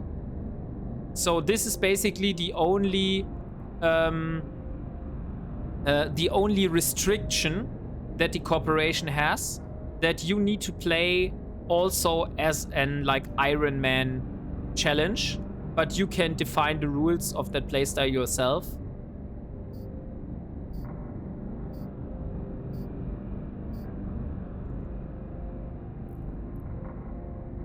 Cloaks and recons can't be seen on D-scan. Okay, so I should be moving towards a safe spot. Is that what you're telling me?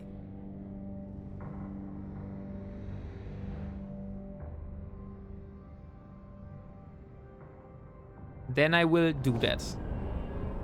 Nah, you're fine, most likely. Yeah, I bet. And then suddenly a ship appears next to me. And surprisingly, the ship that just is next to me is a shady ship doing some shady stuff, and then it blows me up with something I wasn't prepared for. You just don't know. I mean, he could have been, he could be even docked. That's a strange character. Nothing on killboard. Which character do you mean? This Agent Green Bomb? This one here? Maybe he isn't... Yeah, interesting. But he is very old. Holy cow. He has like 1,000 days in this game.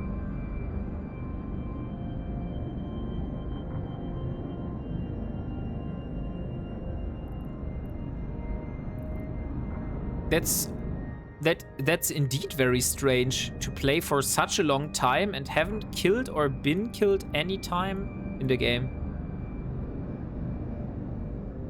Oh, 1,000 days is nothing. Okay, really?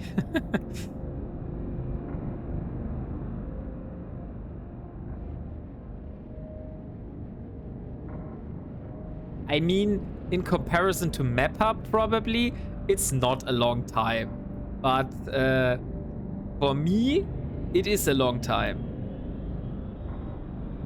You're playing Eve. Everything takes time. Yes. Okay, so we will see.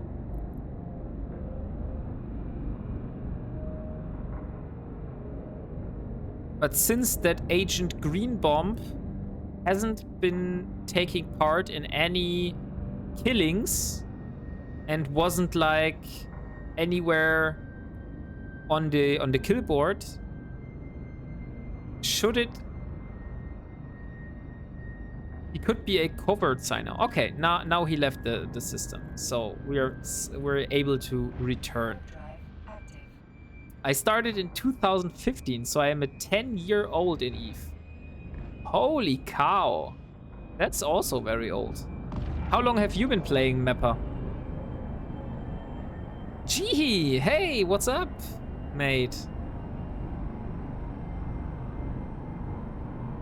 Just 2 decades. Yeah, that's what I thought.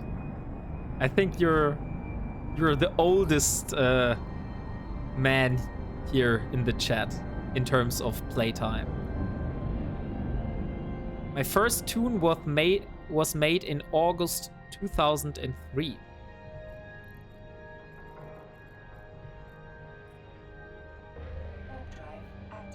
Oh, so you're also playing since a very long time.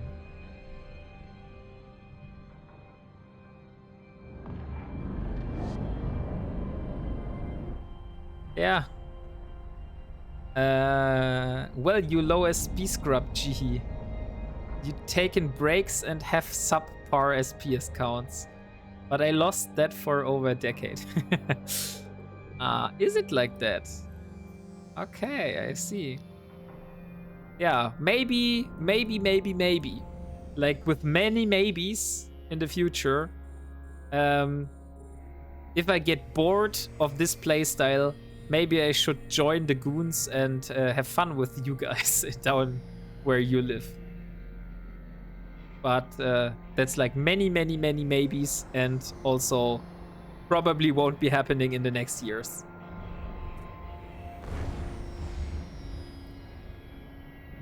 Since I definitely plan on doing this. Yeah, if you get bored, come and have fun with us. Sure. But I first want to experience all I want to get out from this playstyle. Like, only when I get boring, I will do that.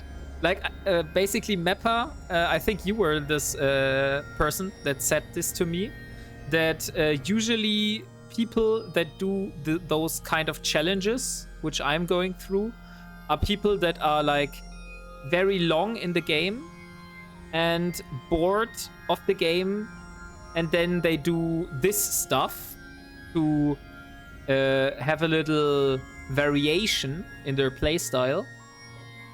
And I will do like the opposite. I will do this until I get bored, and then I will play like the normal way.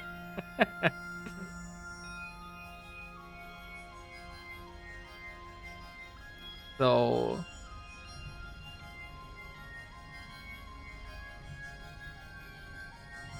yeah, they are where I crap. Crap is short for ratting, or what do you mean with crap?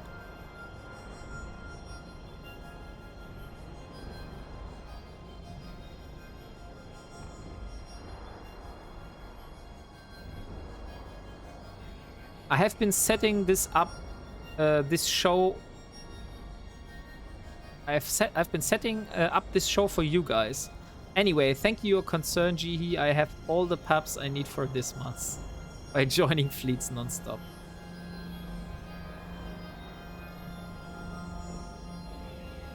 Okay, I think I will just have you guys.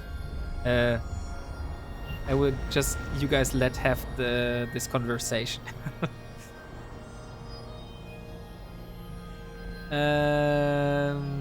So last ship is about to die. It is okay, we're just measuring our E-peens. Crabbing is stuff you do with dreads and bigger. They are beacons you deploy. It's like big ratting, a bit like ratting, but not exactly. Makes nice isk. Ah, okay.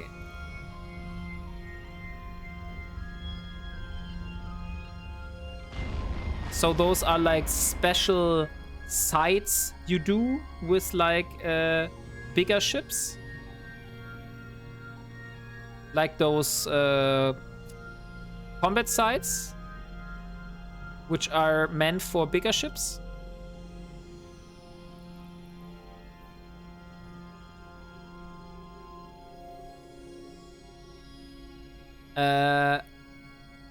My stick is stronger than bacon. And Mappa's E-pin is smaller. He needs to compensate with big ships instead. Yeah, I had that in the feeling. I think Mappa was speaking about his big ships a lot. At least I have seen him talking a lot about his big ships.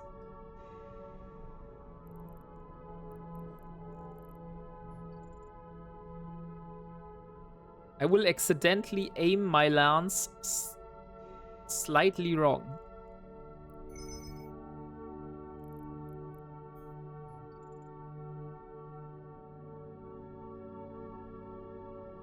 Rest of the main fleet you are in are just collateral.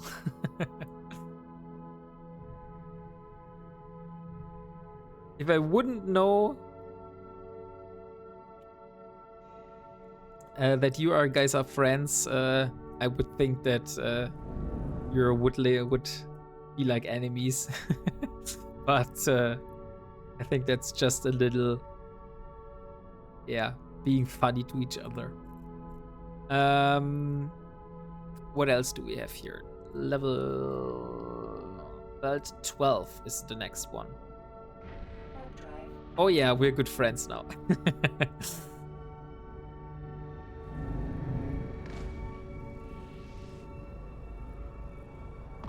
But you're both in goons, right?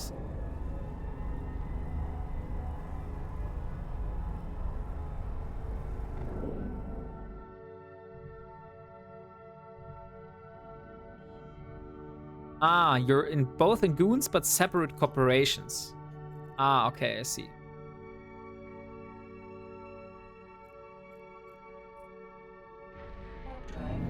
So that's why you have some like little competition going on between you both.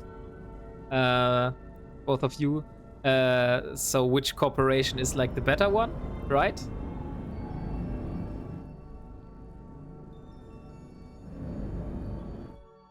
Ah, dang. Not really much rats are around today. There's no question, mine is better.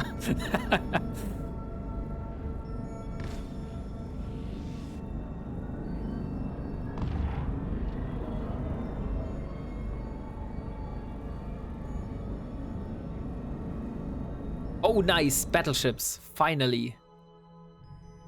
Finally, we have some battleships. And it's a port admiral and a rear admiral.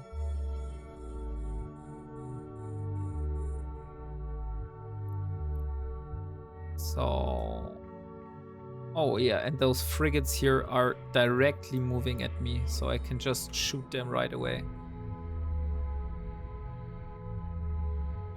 And the first one is down. You don't have a corporation now. Why you don't have a corporation?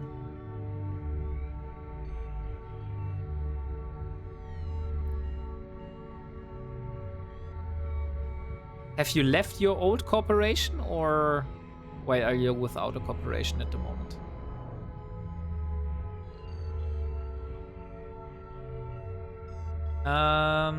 Yeah, Mappa is your generic, more plebeian mass corp, while I am in Atfu, which is a premier experience. Ah, okay. Should I take your word for granted, or should I ask Mappa for his perspective on this topic as well? Oh look, there's another person.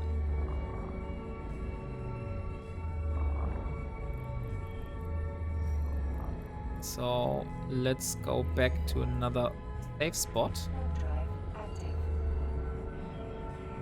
Nah, just take my word for it. Okay. No G Baitor. Okay, this guy at least had a lot of corporations in the past.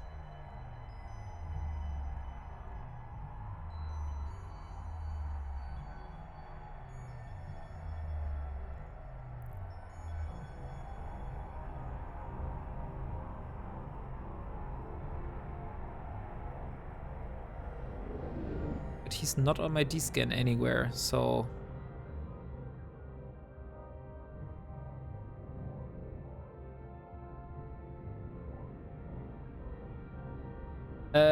Cause I AHD a 5-year pause in Eve. Ah, I had, okay. Because I had a 5-year pause in Eve, and all of my stuff in Null got moved, destroyed. Oh, what a pity. That's a real shame.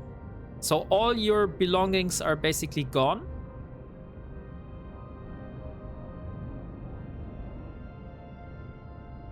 So you have lost all your stuff and you basically need to start from fresh, like from zero again? Or you do still have some ISK at least lying around so you can start not from zero again? Yeah, almost all. I'm left with 10 billion. Oh damn, that's very sad to hear. Atfu is like 27th member count in Goons, but we're in top 7 in PvP activity. So yeah, we're punch up. Ah, okay, so you're like a very active PvP corp, I see. G, I hope you have prepared for this lavender flavored light blue crayon operation. That'll turn another 100 billion in no time. How would you turn 10 billion into 100 billion that fast?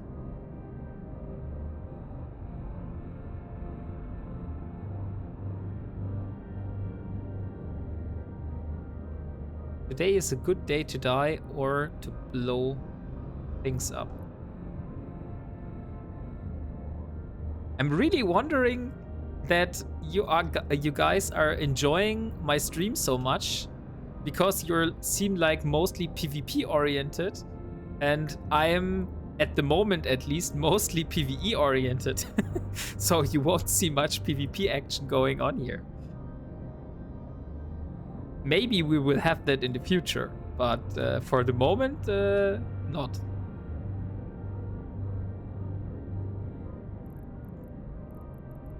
Okay. Warp drive active. True endgame of Eve is to troll new players on Twitch. Gee, I'm trying out missions. Haven't been in high sec that much to do them, so I'll see. It's not that easy like orbiting my Ishtar.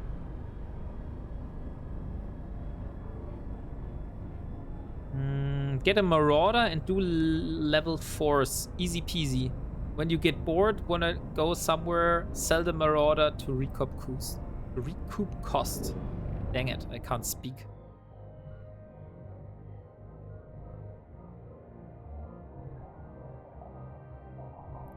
Okay, so I really want to see where this no-G Baiter is. Is he in this station? Oh yeah, he's docked in the station.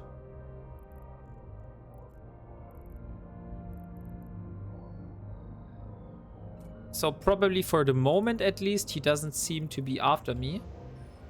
So I will go back and continue my hunt on the pirates. It was this bookmark. Warp drive active. Gee, he doesn't buy or sell anything from the market.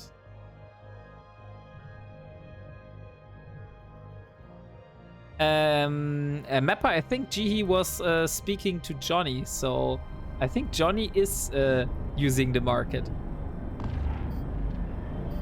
Speaking is hard, and yes, as Mappa said, true endgame is roping new bros into null from Twitch. I mean, on one end, you guys are not doing bad on this, because actually I'm currently in nullsec, right? So it's just not the way you probably imagined it to be.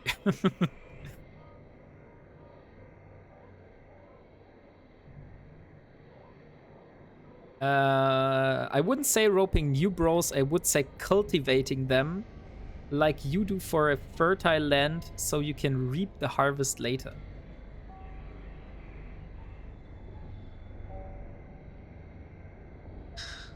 Yeah, I've successfully recruited 3 new bro Eve streamers into our corp. Okay, great. Congratulations.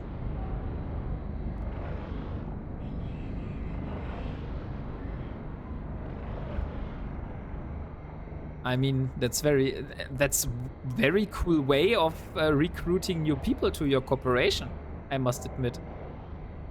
To just recruit them from Twitch streams. Of course, I need to make sure they had fun there too. They have fun there too, which is a lot of work. I see.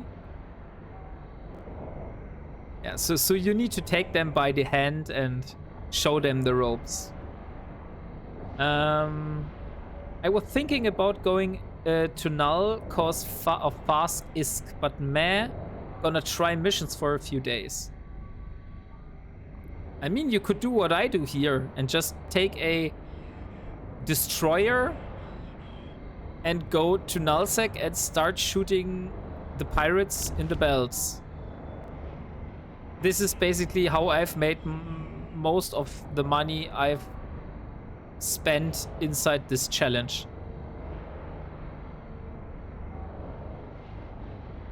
I can't really call this challenge because there's not a definite goal for the end of this challenge, so it's like a journey.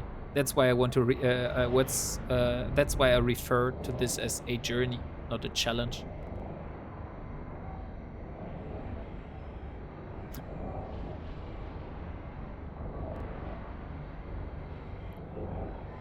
Yeah, we're so boring and a terrible group that no one ever has fun. Yeah, don't be in a hurry. Get your space legs again. Though if you're interested in Null, my corp is recruiting it. It's a good corporation. You actually need to get them to integrate and get into talking with people, which is way harder than just helping get income. He also gets recruitment bonus, so he accepts all riffraff. Ah, so he gets like a Oh god. Like a compensation for recruiting every person? Like a reward?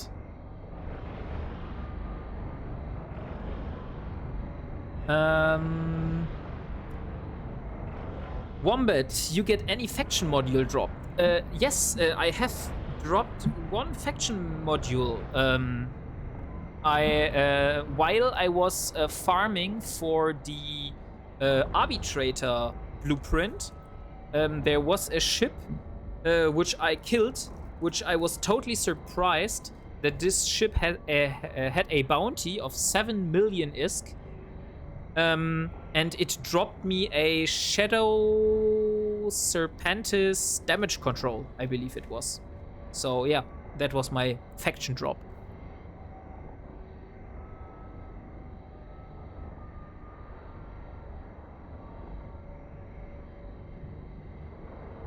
But other than that, I haven't dropped any faction modules yet.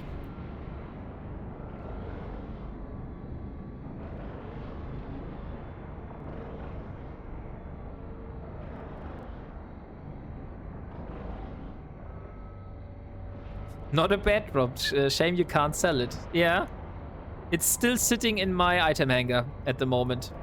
Maybe I will be using it in the future on my battle cruiser or a future battleship. We will see. Like, definitely I will be using this module somewhere in the future. But not at the moment.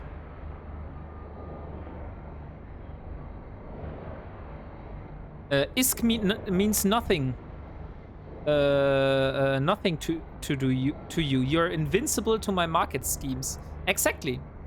Like ISK is not something I'm worried about. The only thing, but that's not right. Actually, ISK does play a role because I need raw ISK to purchase the blueprints. This is the only time I actually care about ISK to purchase blueprints. Other than that, resources are like my only currency. And loyalty points. But those blueprints are so damn expensive, I must admit. Especially like the battleship and battlecruiser blueprints.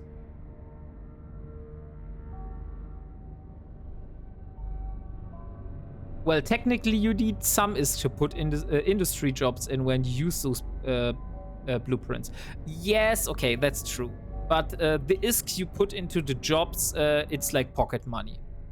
But the ISK that I need to put into the blueprints, that's not always pocket money. Technically cheaper to get a faction cruiser or faction battle cruiser. Not sure about this. Because if you factor the price of Omega into it, I wouldn't agree. Oh look, there's a Viator.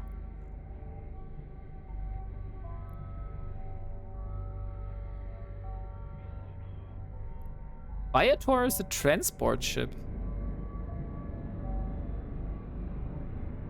Okay, but he already has left the system.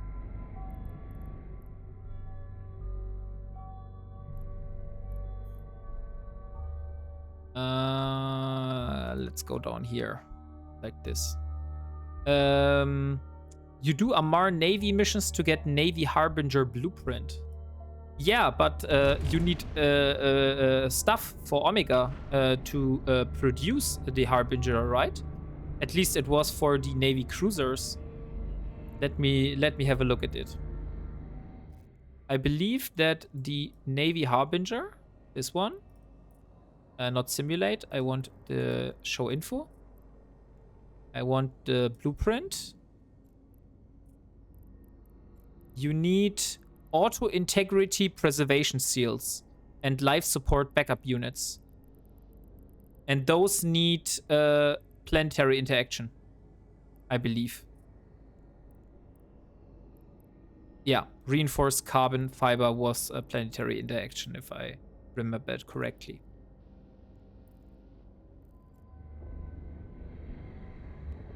So yeah, that's why you need Omega. And if you factor the price of Omega, I would need to build the Navy cruiser. Then I think the Tech 1 Harbinger is still less expensive because it's only 600 million for the blueprint.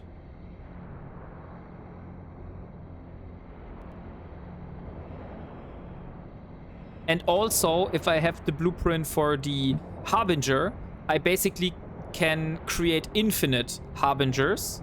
But with the Navy battlecruiser blueprint, I can only create one. And if that gets blown up, I need to get another blueprint.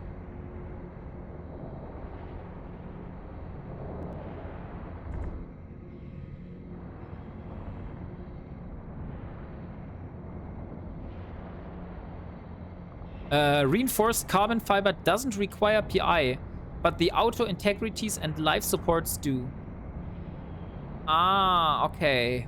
RCF requires Moongu and is a reaction, but not 100% sure. Okay, I think you validated what Mappa said, G. So yeah, probably I need Moongu, not planetary interaction. But like you said, the auto integrities and life supports do.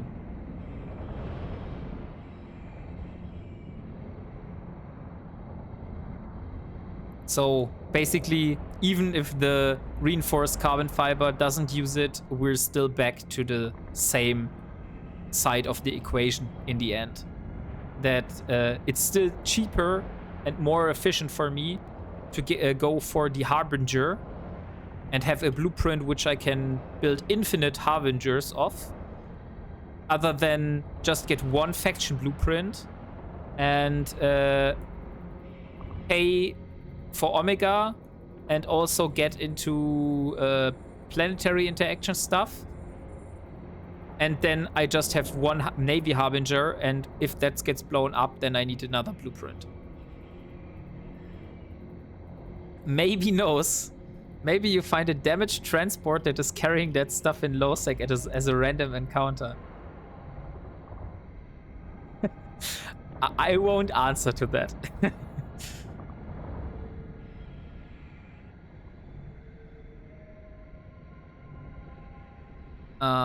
Okay, so let's see.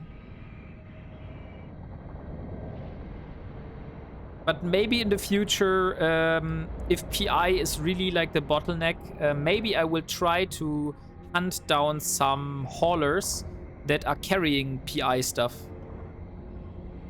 That is probably an option.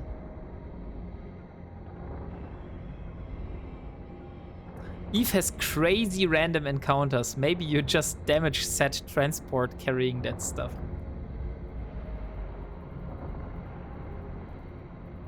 Yeah. Yeah, there was like a streamer which did an Ironman challenge in Albion, streaming that on Twitch. And there were always people coming and flying towards him, and attacked him. So he was forced to kill them. And then they were carrying loads of stuff that like really, really Gucci gear that he needed for his builds. That was kind of funny to watch. But don't get ideas, guys.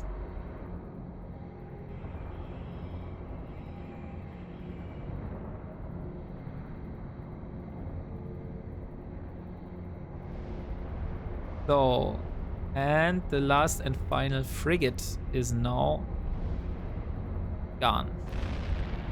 So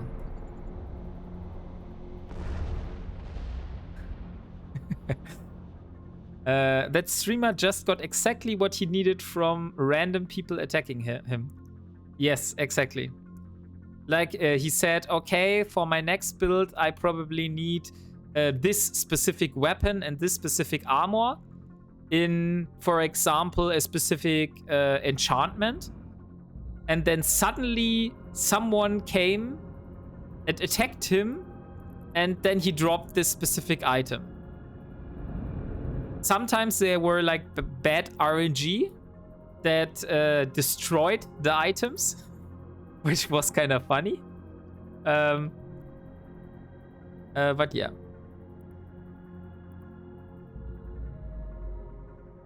I mean, I can understand that people want to help out, but on the other hand, I picked this challenge for a reason. And it's only worth if you work for it, right? So if I get gifted everything, there wouldn't be much value in it. And I think that's basically the point. Like, if you're really working very hard to work towards a goal, and then you finally met the goal, then it's so nice. But if you just get gifted everything and basically don't need to work for it, then you won't feel much reward in getting this. It's actually only worth if you work for it, and working for it is the fun part. But still, in EVE, it is hard work to do it even when you use market. Accidentally poop out some ready-made auto integrities and life supports.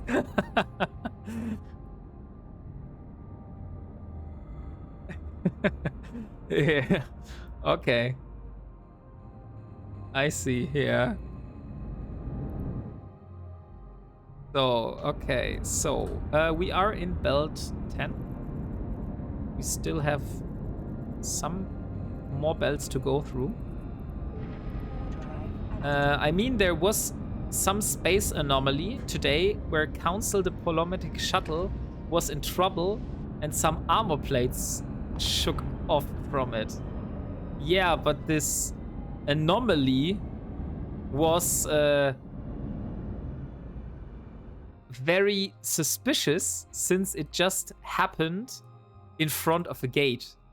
I mean, it would be more believable if that said Council diplomatic shuttle, or at least a mission running ship, died inside a combat anomaly. Oh, holy hell. I am pointed by a Guardian spy. Then maybe I should focus on killing this ship as fast as possible.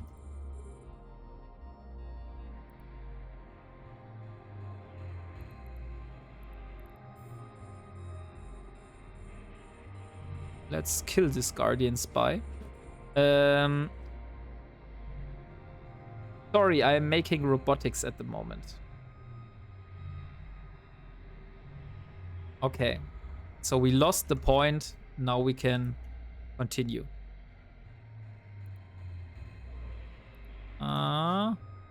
Just want to shoot.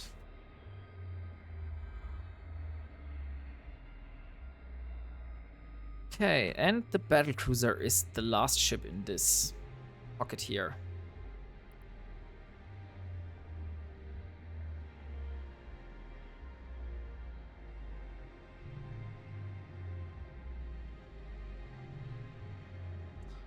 I should fire up my PI again, but effort, and I don't want to keep all accounts running.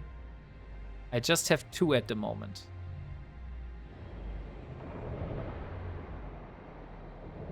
At the moment, okay. I was confused a bit. You sound like the guy who has like 10, 12 different accounts. But 2 at the moment is more believable.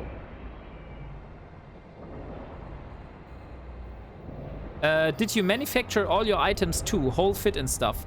I have manufactured all my items, or I have dropped them from NTCs. So at the moment, for example, I have manufactured all of my pulse lasers and also all of the multi-frequencies. But I, for example, use a small compact PB acid cap battery, and this one I have dropped from some pirates, and also the enduring armor repairer. But I have produced all the rigs, I have produced all the heat sinks.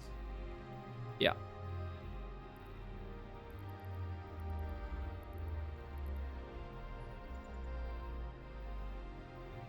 I have 3 accounts. I have just 4 some alphas that have never been Omega. I have 3 accounts at the moment, plus 1 I'm thinking of reactivating soonish. Both supers are resting at the moment. Have just Titan and main active.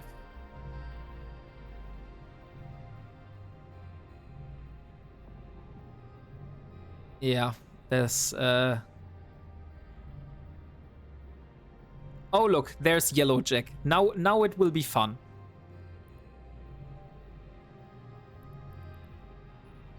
I don't know if you know that guy, but I have set this person here to terrible standing for a reason.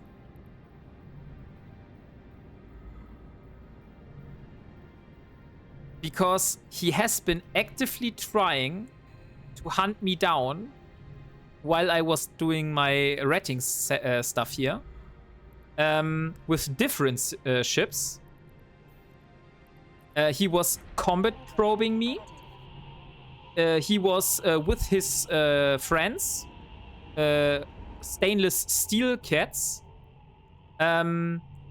He was in this system, and they were preparing traps, like they were trying to hunt me down. And they also had, at the same time, person warp towards the station and set up a bubble in front of the station if I would jump back to the station. So they were really, really desperate to kill me.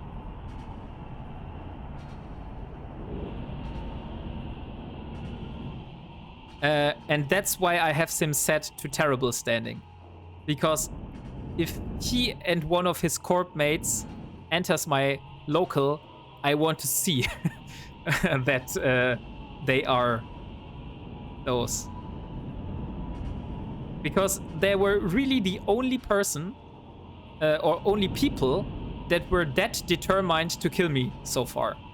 All the others have said, oh yeah, this is just a random guy with a Tech 1 destroyer or Tech 1 frigate. He isn't really worth the hassle. But those guys really kept pushing. And that's why I have set them to terrible standing. I wouldn't be too scared. Just tell him that he is bad at killboard padding. I am very good at killboard padding, but I suck at actual PvP. I know a lot of really good PvPers though. I do love the reference of stainless steel rat. Also ask him how Harry is doing. I personally don't get the reference, so where is that reference from? Like the stainless steel cats.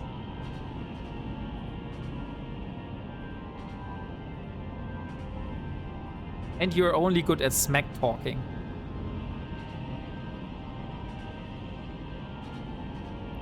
Okay, there he left the system again.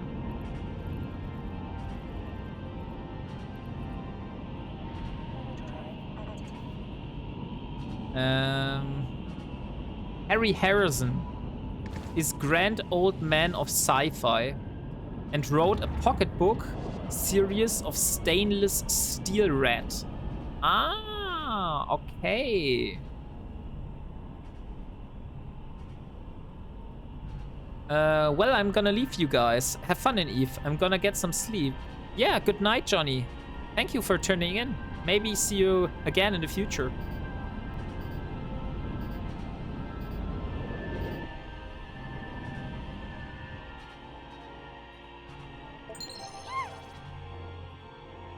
Johnny 90SK joined the crew.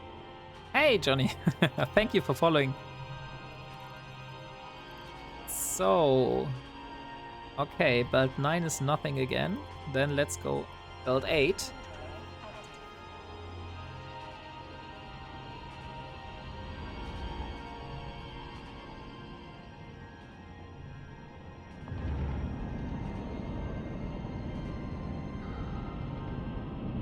Oh, nice. Another 2 battleships. Those will really, really be good for our ISK balance.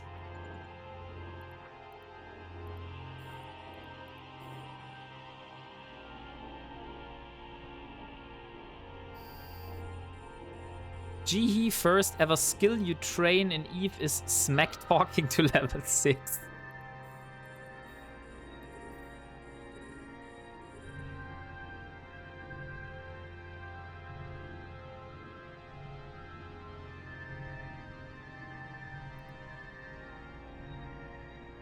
It's like when I remember how I played Skyrim in the past. The first skill I would always max out was sneaking and one-handed.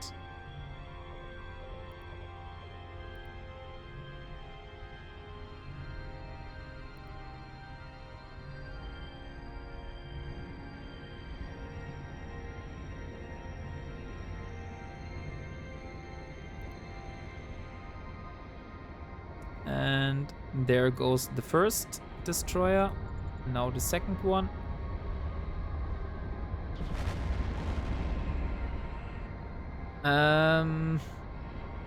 Look at the vectors of movement. Get the transversal up to the battleships.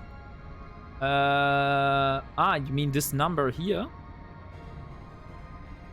So at the moment I'm flying away from them, which is probably not very good. But on the other hand, I want to get close to this sentinel here.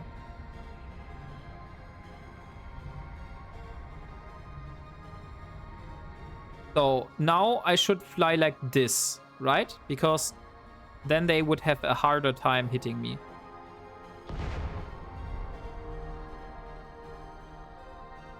Yeah, now this number here is going up.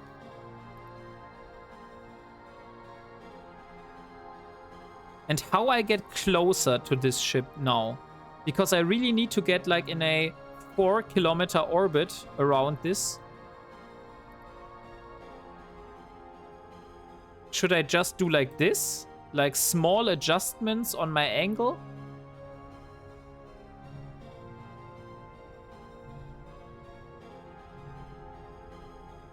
Yes, that is the best way. Okay, then I will try that out. So we will first go like this. This does take a long time though. But they are NPCs, so you can do steeper angles. Okay, so I can do like this. Like a 45-degree angle.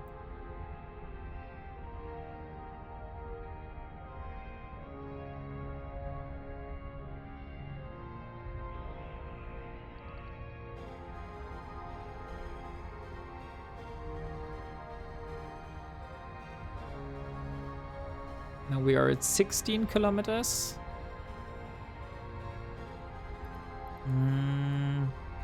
I will first go for the rear admiral, since it has the higher bounty of those 2 ships.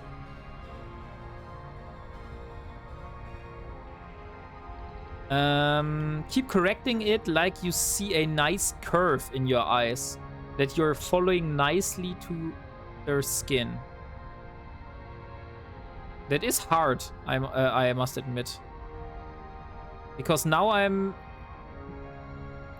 no longer really parallel to them.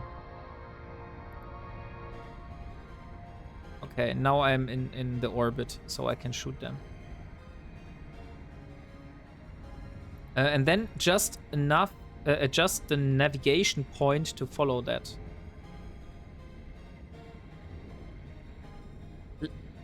Oh look, there's no G-Bator again. We saw him earlier. I need to reread that. Keep correcting, and like you see a nice curve in your eyes that you're following nicely to their skin, and then just adjust the navigation points to follow that.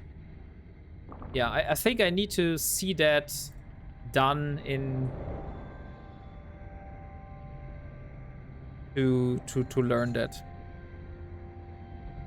I need to experience this myself. But if you fly tackle with MWD, which will bloom your SIG, you will be easier to hit.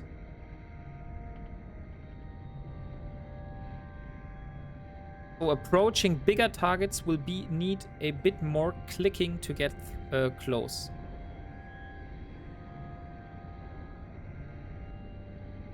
Ah, so you're talking if I would play like PvP, I would need bigger angles.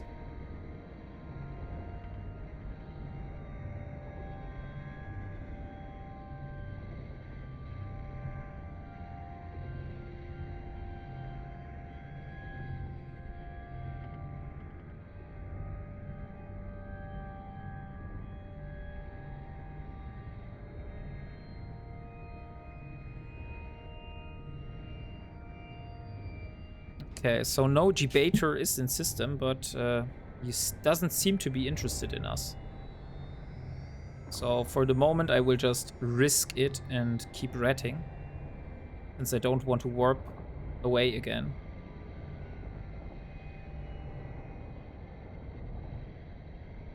Basically, same goes for PvE, since same mechanics. But you noticed you took 0 damage with this approach.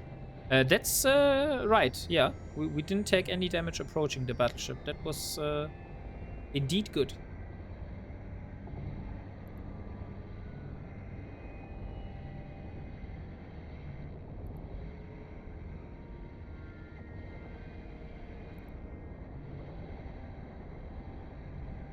Oh look, there's brain cancer. Like I said earlier, this is his friend. So I will start aligning out to my safe spot.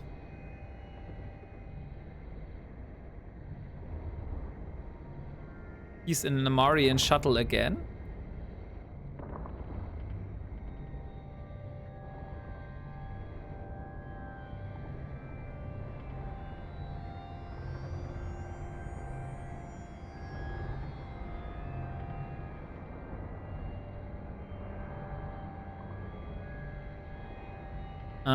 If you take too shallow approach, you can't ever catch anything or get close. And too steep and they blab you out of space. He will probably descan your location, so once the next one arrives, assume he knows what belts you're on, so just warp off when the next one comes in. Okay. Yeah, currently I just keep aligning, but now the battleships are hitting me, so maybe that's also not the best idea. So I will be warping to my safe spot. He could be just swapping ships. That is true. Maybe you can have a look at his kill board as well, if you want, because at the moment I don't have a browser open.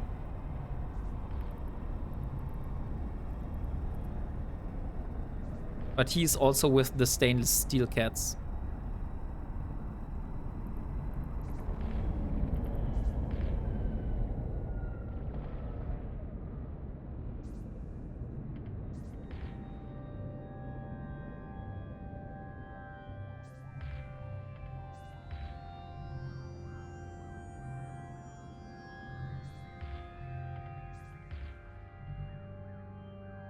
He's even more snuggly. Okay, but the reason why I have him on the list is also because he's with the stainless steel cats, but also because they have kills in this exact system, which I'm in. I've seen people killed here before by this corporation. It was long ago, like a few months ago. Like 2 months ago, I think. Or in February. Yeah, I think it was in February. But yeah, that's the reason why I have those guys. Because they were very determined to kill me. And that's why I set all of them to terrible standing.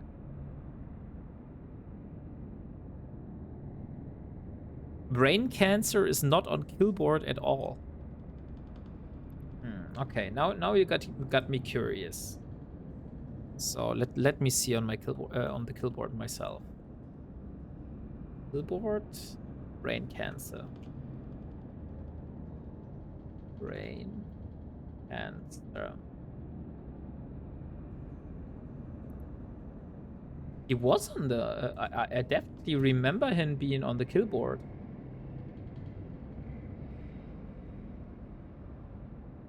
How can someone not appear on the killboard? Like, not at all.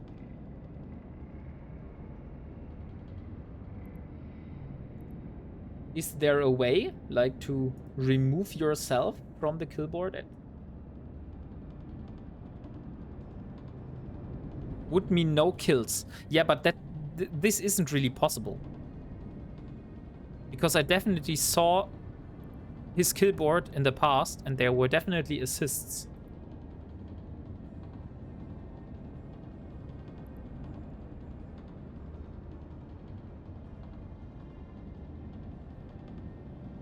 Because I remember his name hunting me down. Or maybe he's just like a scout. Like he, yeah. Like he never kills. He only scans people down. And then others go for the killing.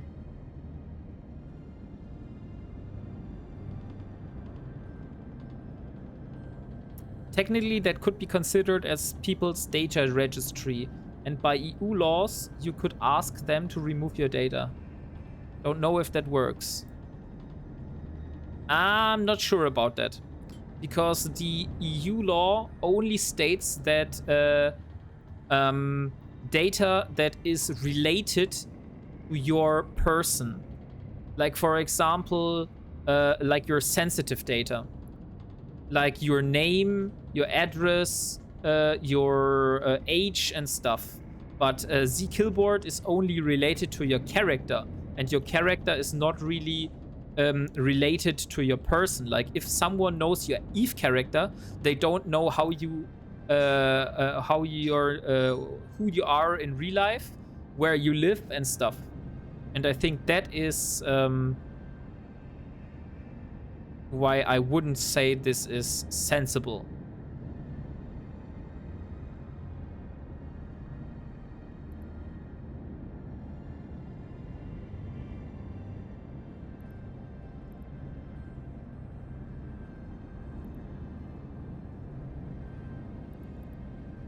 Okay, now only brain cancer.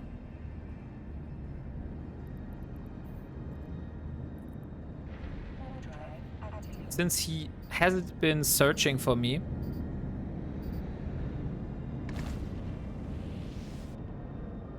I didn't saw any probes like that. And I didn't saw him at all at the D-scan.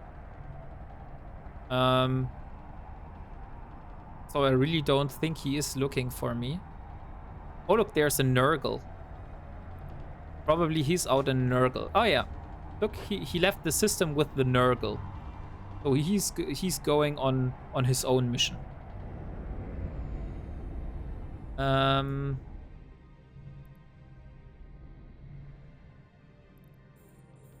mean, ask them to remove it and state it is this and the section of the law, and see if that killboard, which is run by a single person, wishes to test that against a lawyer. Yeah, maybe if they threatened to sue, then it could be possible.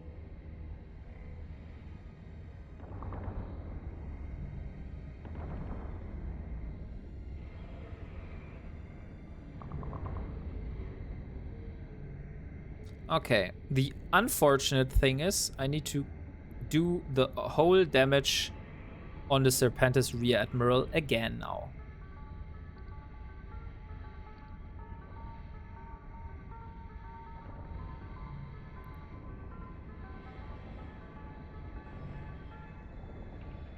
But, yeah, that's the way. Now let's start shooting again.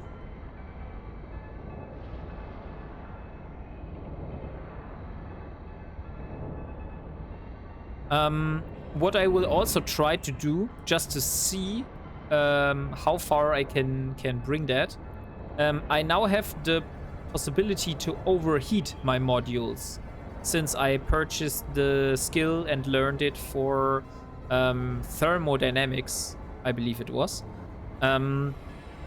So on the last battleship, I will just try to overheat my lasers and see how much faster I'm able to kill this battleship.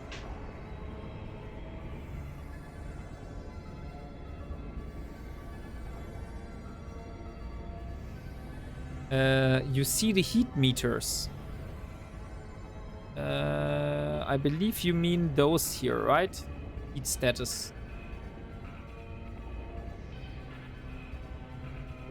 Micro the heat so it doesn't get too high. Ah, so it's like controlled bursts. You heat it for 1 or 2 cycles and then you stop heating. And then you start heating and then you stop heating, right? Ah, okay, get it.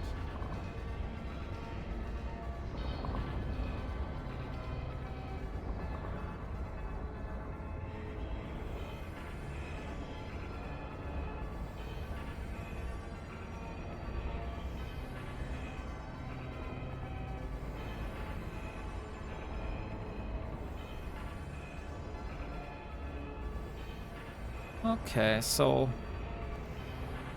unfortunately, killing battleships in the destroyer takes some time. But hey, look, we made 6 million ISK so far. So not bad at all. Slowly cycle items sustain heat. Slow cycle items sustain heat easier. Like wrapper and hardeners are very easy to heat. Okay, so the slower the cycle, the easier to heat it is, because you don't need to do those controlled burst heat cycles. You can just heat it and let it cycle.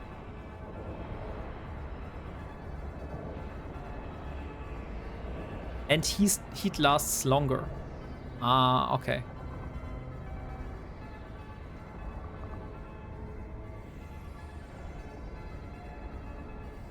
Since he is using railguns, if I approach him at like 0 meters and not move at all, will he even be able to shoot me?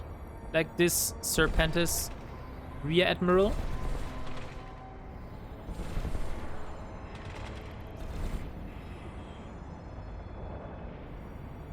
If you're both fully still, yes. Okay, so I still need like to orbit him to not get hit, even if I'm very, very close.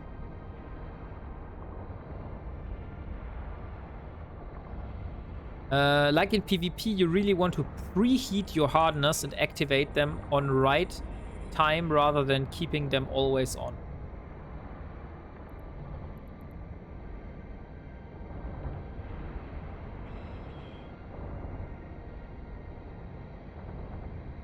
Ah, okay, so you wouldn't activate the hardener when you enter the battle, but you would preheat the module and only activate it in a specific situation.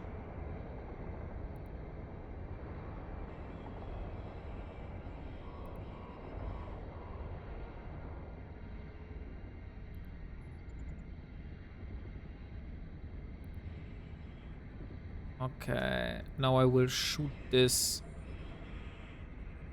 destroyer first.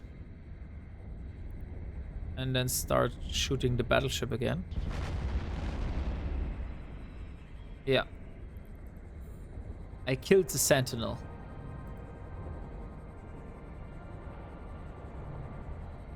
Now there's another sentinel, but he's still pretty far away.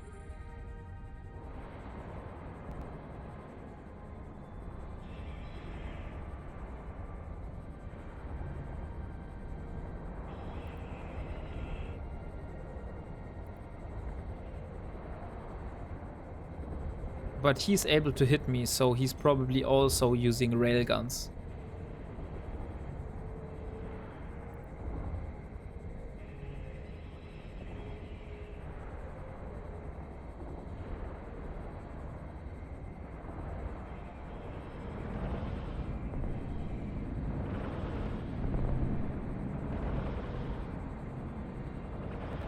Come on, Rear Admiral.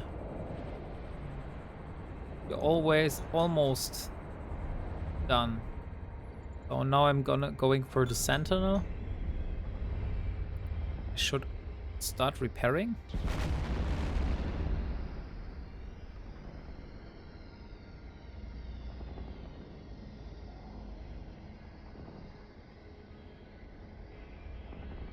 And I think at what kilometers? 7. Now we should be able to hit him.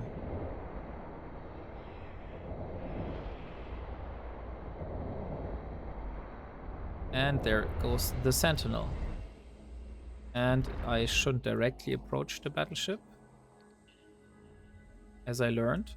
Oh damn. I really need to change my angle now. That was a little bit too much damage.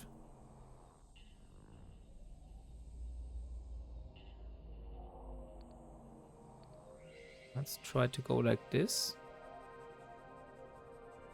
We're still 300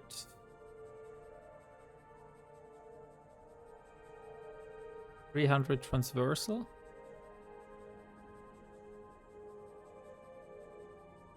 So we're not hit anymore.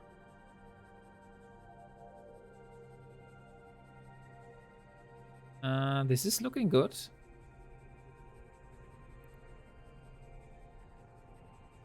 Oh, but locking. And the Serpentis Port Admiral. I will start to go in. Ah, dang it. A little bit more like this. Yeah, this looks good. This. I'm just trying to do this stuff you told me to, Mapper. I don't know why people love looking at transversal when you can look at angular velocity. You're doing nicely. Thank you. Didn't you say to me just before I should look at transversal?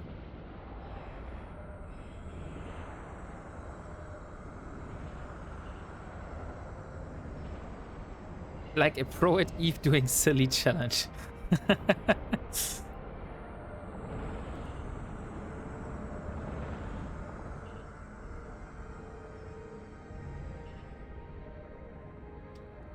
Transversal is a tangential component of velocity.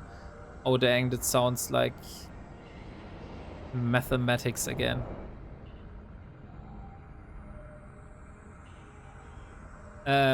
Yeah, I'm not really deep into how velocity is calculated. I try to have a look at the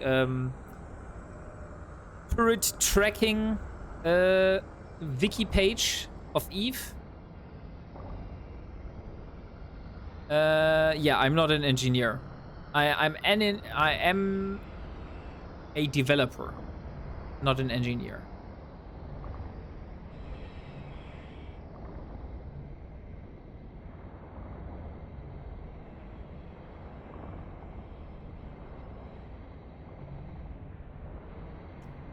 Anyway, if you consider an orbit,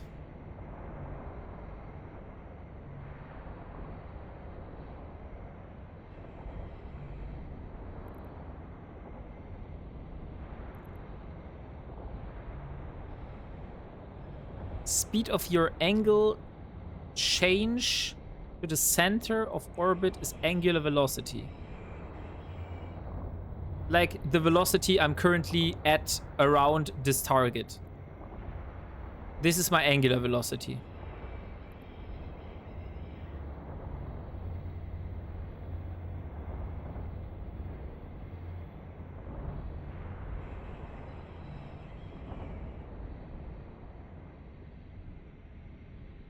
That is your orbit velocity or just velocity. Okay, so this is a circle. I don't really get what the angular velocity is. Like, is it like this here? This inner circle, the velocity. How many degrees you move per second? Ah, okay, I see. So the velocity is like 500 meters a second, for example, which I'm at. And angular velocity is how many degrees inside the circle I'm moving. Like how fast I'm completing like a 90-degree angle, for example.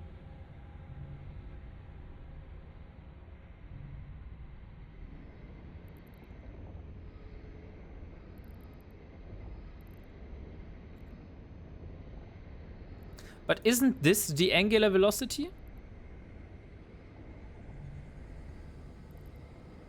Because it shows here angular velocity? No, it's another. It is somewhere, but it's not shown at the moment. But there should be some angular velocity inside this here. Okay, so now all the ships are done. It is hidden outside the window. So let me increase. There is angular. So degrees per second. But the problem is then my overview would be too big. And I probably should get some loot first. So let's where it is here. Let's save the location. Loot 024. And then I will go back and then come back. Drive active. The problem is your monitor is too small. I don't think my monitor is too small. What kind of monitor are you using for your gaming time? Are you playing on a TV? 65 inches, 4K. Ah, okay. Yeah, okay. In that terms, then my monitor is too small. I must agree. But I'm playing on a 2K display. Like 2560 pixels times 1450. 440, not 50. So get all this in the item hanger and then undock again. So it's not really small from my perspective. But in comparison to a 4K monitor, that is of course very small.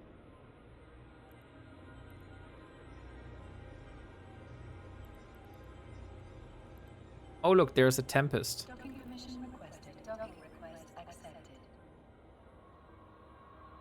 I wonder what he's up to. What he's up to with his Tempest. Stack.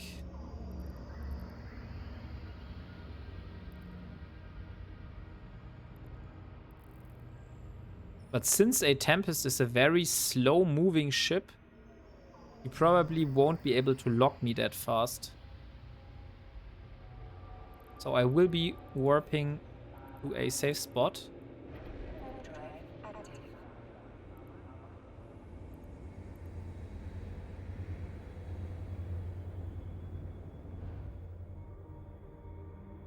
Anyway, transversal velocity is just one raw component, while angular velocity takes into account the distance from target.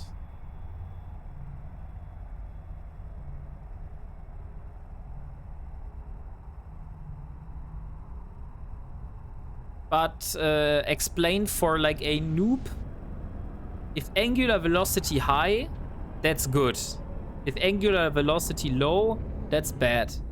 Same for transversal. Okay.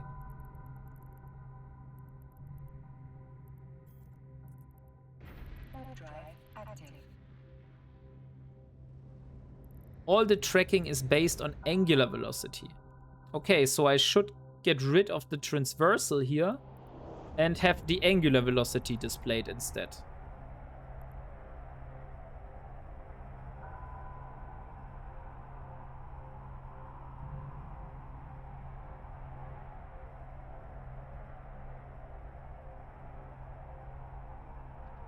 All the tracking is based on angular velocity. Turret rotates as x degrees per second. If you move faster than that, x degrees per second, you cannot be hit. If you move slower, then you can be hit. With a little bit more randomness and lucky shot.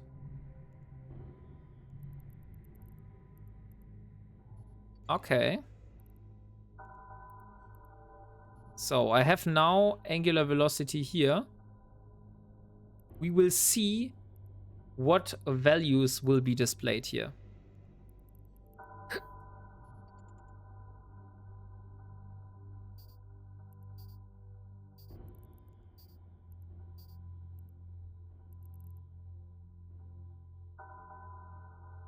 But since at the moment a real scientist sets it to radian per second. Yeah, but I'm not a scientist. Like I said, I'm a developer, not a scientist.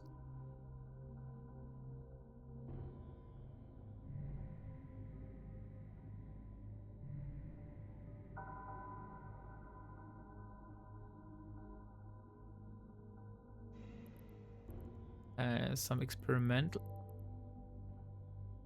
Oh wait, there are experimental modules in the game. I thought those didn't exist. Because I saw a person on Reddit posting a fitting for a Tech 1 Mala mission running ship with experimental. And I asked him, hey, where I get those experimental stuff. And he said that those are like no longer in the game. They were like from an old time.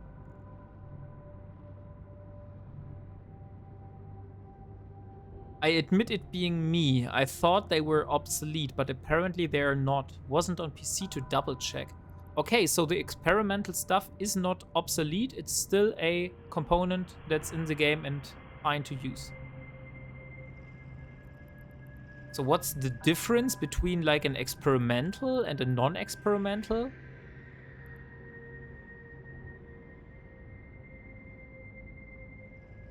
Ah, it's enduring. Okay, so it just has the prefix experimental.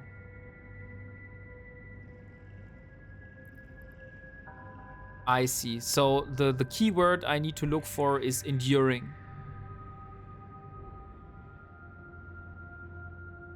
Yeah, I know that compact takes less resources and enduring takes less cap. I did found that out already. But I didn't know that scoped has more range. That is new for me.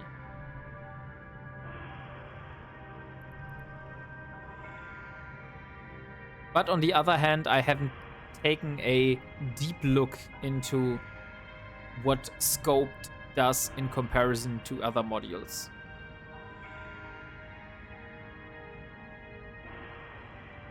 Viking TBS, new player. Not entirely new. I had a old character, which was like 1 year old, but I didn't play like the whole year with that character.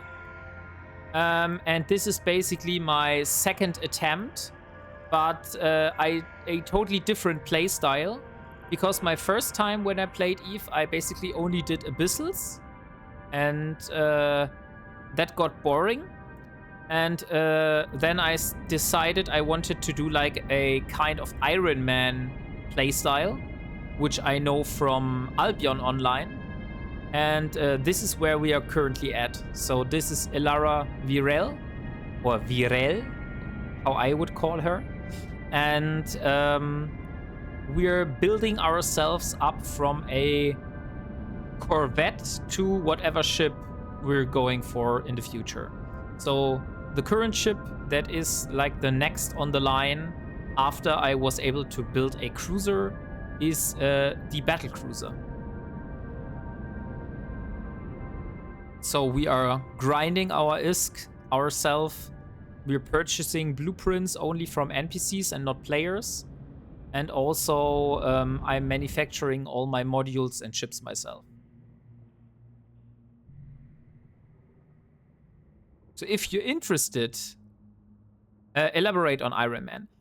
You can use a chat command, which is called !challenge. And this explains basically the rule set for this playthrough.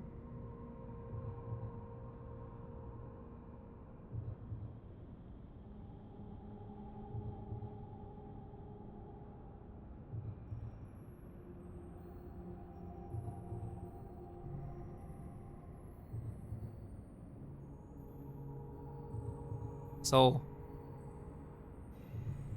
if you have any further questions, I will gladly answer them. But this is basically like the basic rule set that I have given myself. That's cool. Nice way to play. I like that idea. Yeah, so far I have been really enjoying this kind of playstyle. It is hard. It is slow. It's everywhere. Everything other than efficient, but for me it's fun, and I have always goal I'm working towards to and can motivate myself to like, yeah, keep pushing and setting myself goals that I want to complete.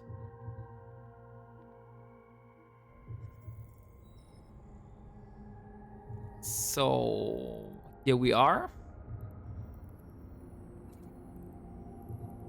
So currently we are ratting here down in Syndicate to get some money. Because at the start of this stream we only had like 6 million and now we have 15 million. So we have a little bit more money that I can afford to put down for blueprints. But basically I'm not really worried about making ISK in this playthrough, as long as it doesn't involve blueprints. Like blueprints I still need to purchase from raw ISK. But other than that, I'm mostly concerned about getting minerals. Also, if you want to have a safer way of leaving the station, you want to get into a frigate with a micro warp drive and fly 300 to 500 kilometers straight away from undocking port. So you can just forest warp there, and after that warp where you want. You know what? I did exactly that in the past. But I forgot I had it.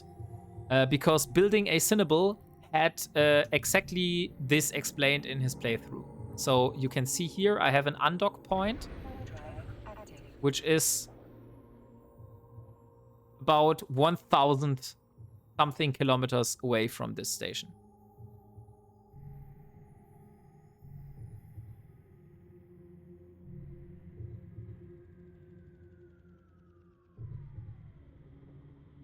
And there's a heron.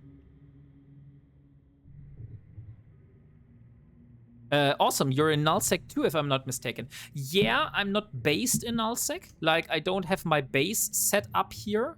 But I'm. This is like my ratting outpost, if you would call it like that. My base is in HighSec because I keep my all my belongings and valuable stuff in HighSec, because honestly, moving all my different blueprints through Nullsec and then just having them taken away from me in a gate camp would be very devastating for me. So I decided that I want to keep my belongings in like HighSec, but I'm going to NullSec and LowSec to like search for relic sites and ratting pirate ships, stuff like that.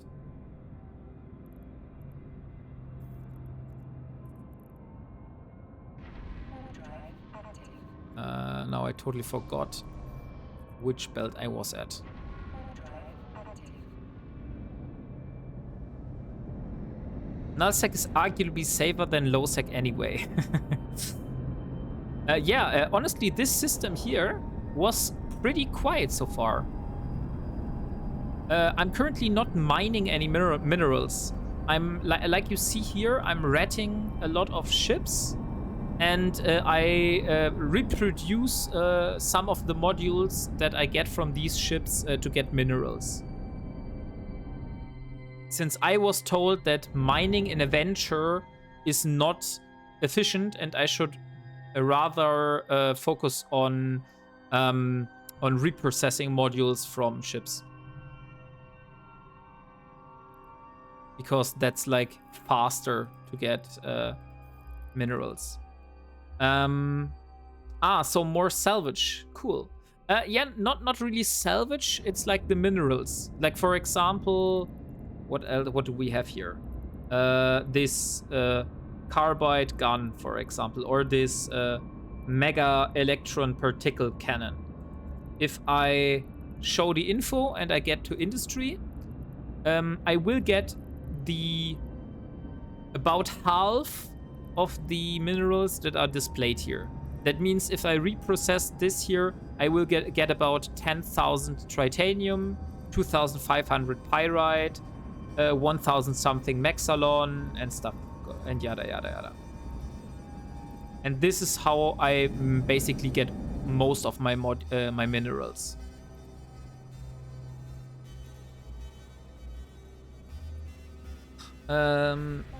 Yes, it gets extra effective when you are in the right region. There's a regional bonus. You really should go ratting in Tenerife's. Okay. What is in Tenerife's? Is there a bonus for reprocessing modules?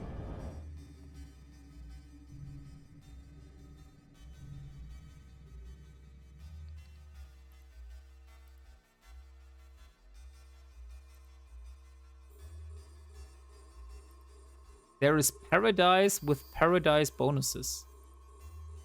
I'm not sure if you're trolling me here. Like, I'm kinda bad in realizing if something is sarcastic, to be honest.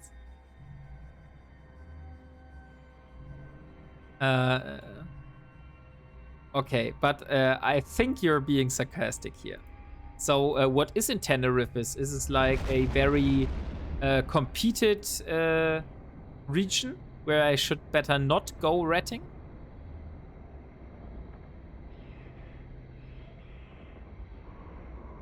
The closer you are to ULEX, the higher the bonus.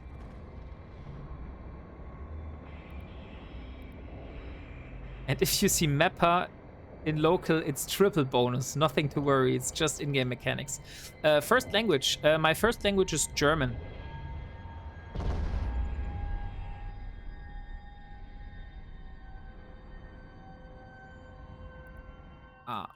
Shouldn't be approaching a battle cruiser face ahead. That's probably a bad idea.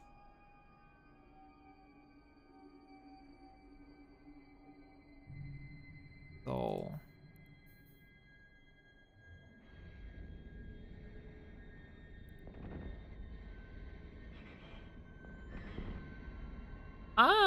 you're German too. Nice. Like, I'm trying to keep this chat English for the most part, since I'm also uploading the videos up to the VODs of the stream to YouTube. So it's easier for people to understand. Icy macht Deutschland. Ich bin Engländer. Okay, so you're from Great Britain.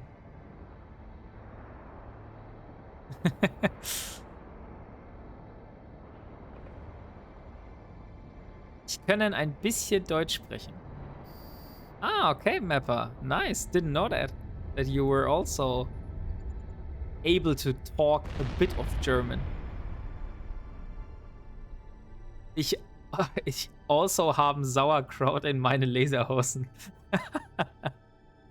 Hey, that's kind of a cliche. Like from the outer perspective, all basically foreigners view Germany as being Bavaria. Because Bavaria is like typical for wearing lederhosen at the Oktoberfest. But apart from that, I've never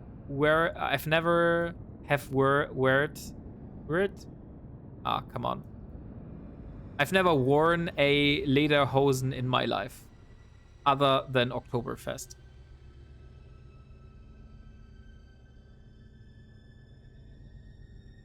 Or seen a lederhosen, other than Oktoberfest.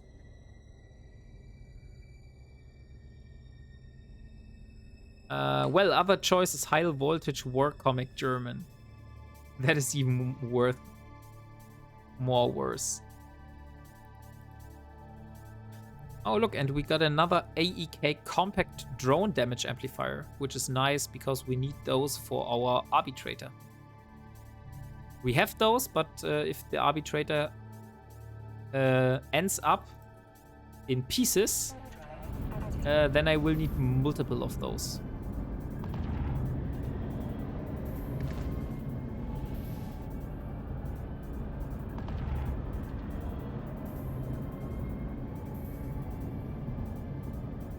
And nothing here as well. So 6.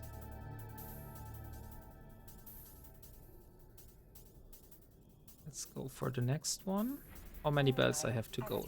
1, 2, 3, 4, 5, 6, 7 bells, and then we're done. And we have enough bells for today. Okay, no ships. Ah, no. It just spawned while I was warping. We have two destroyers and 1 battle cruiser. So I will approach the destroyers straight ahead.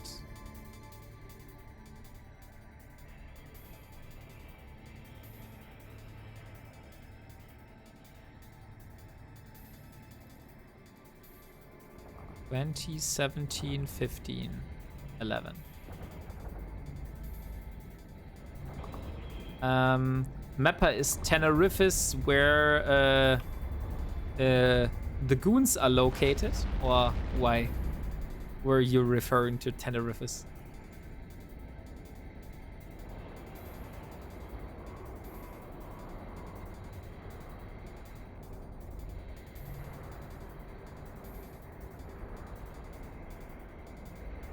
Not confirming nor denying, but I would say it's highly plausible.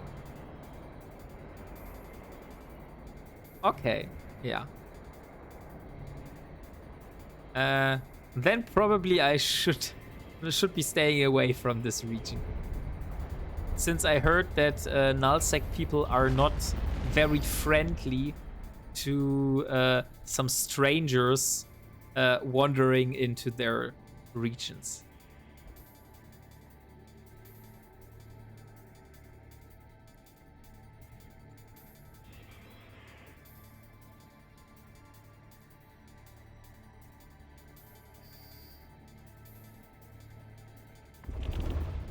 Okay, so now we have the squad leader.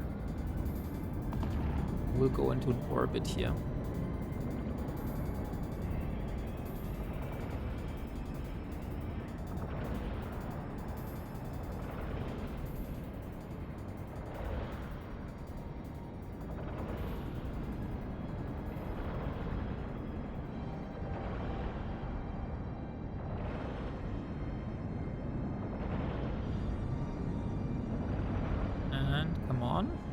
Just a little bit more.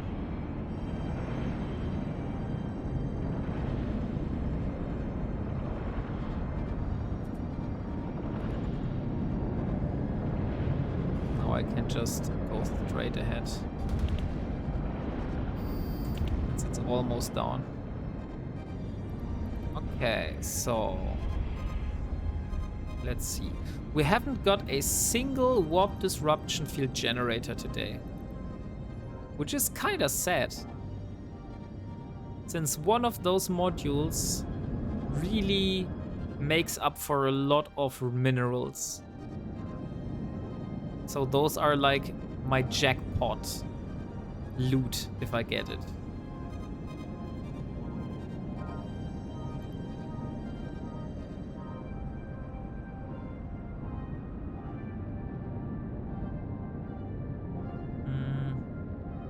I've usually found them in either cruisers, battle cruisers, or battleships. Never really found them in destroyers or frigates. So they're not that great when you take volume into account. Yeah, I know what you mean.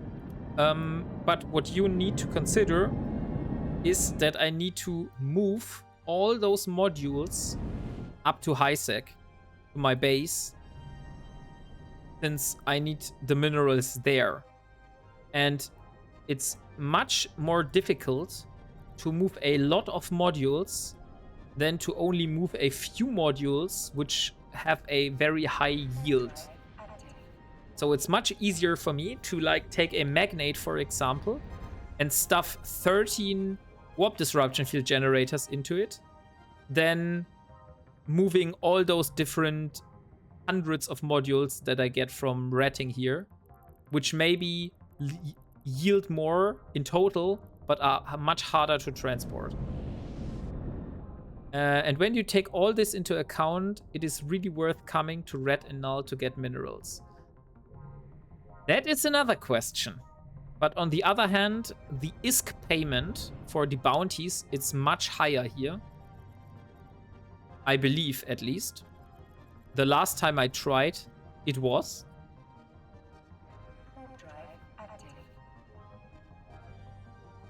Yeah, the logistics are like the bad part. But currently, like I said, I'm doing the ratting here mainly for the raw ISK, since we were really lacking raw ISK, and the bounty payout here in Syndicate is much better than in our home in Syndicate or in Gondiza, Shalne, Shapizin, like all these different low-sec systems around.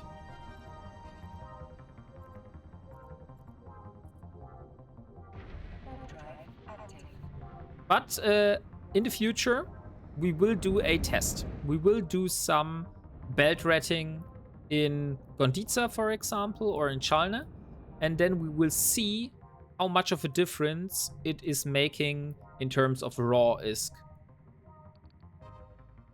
Oh, what the hell? How many cruisers? These are 5 cruisers. Why there are so many cruisers?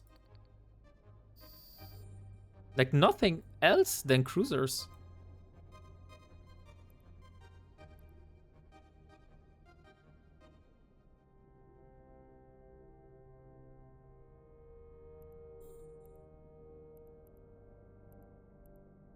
It's a trap.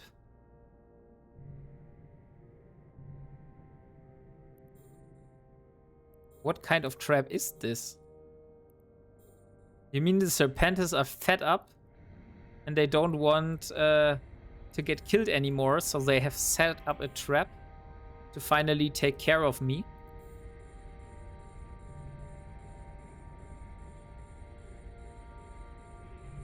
Ah, dang it. Yeah, I see. But as long as I'm able to fight for myself, I will hold against them. But 5 cruisers are very tough, I must admit.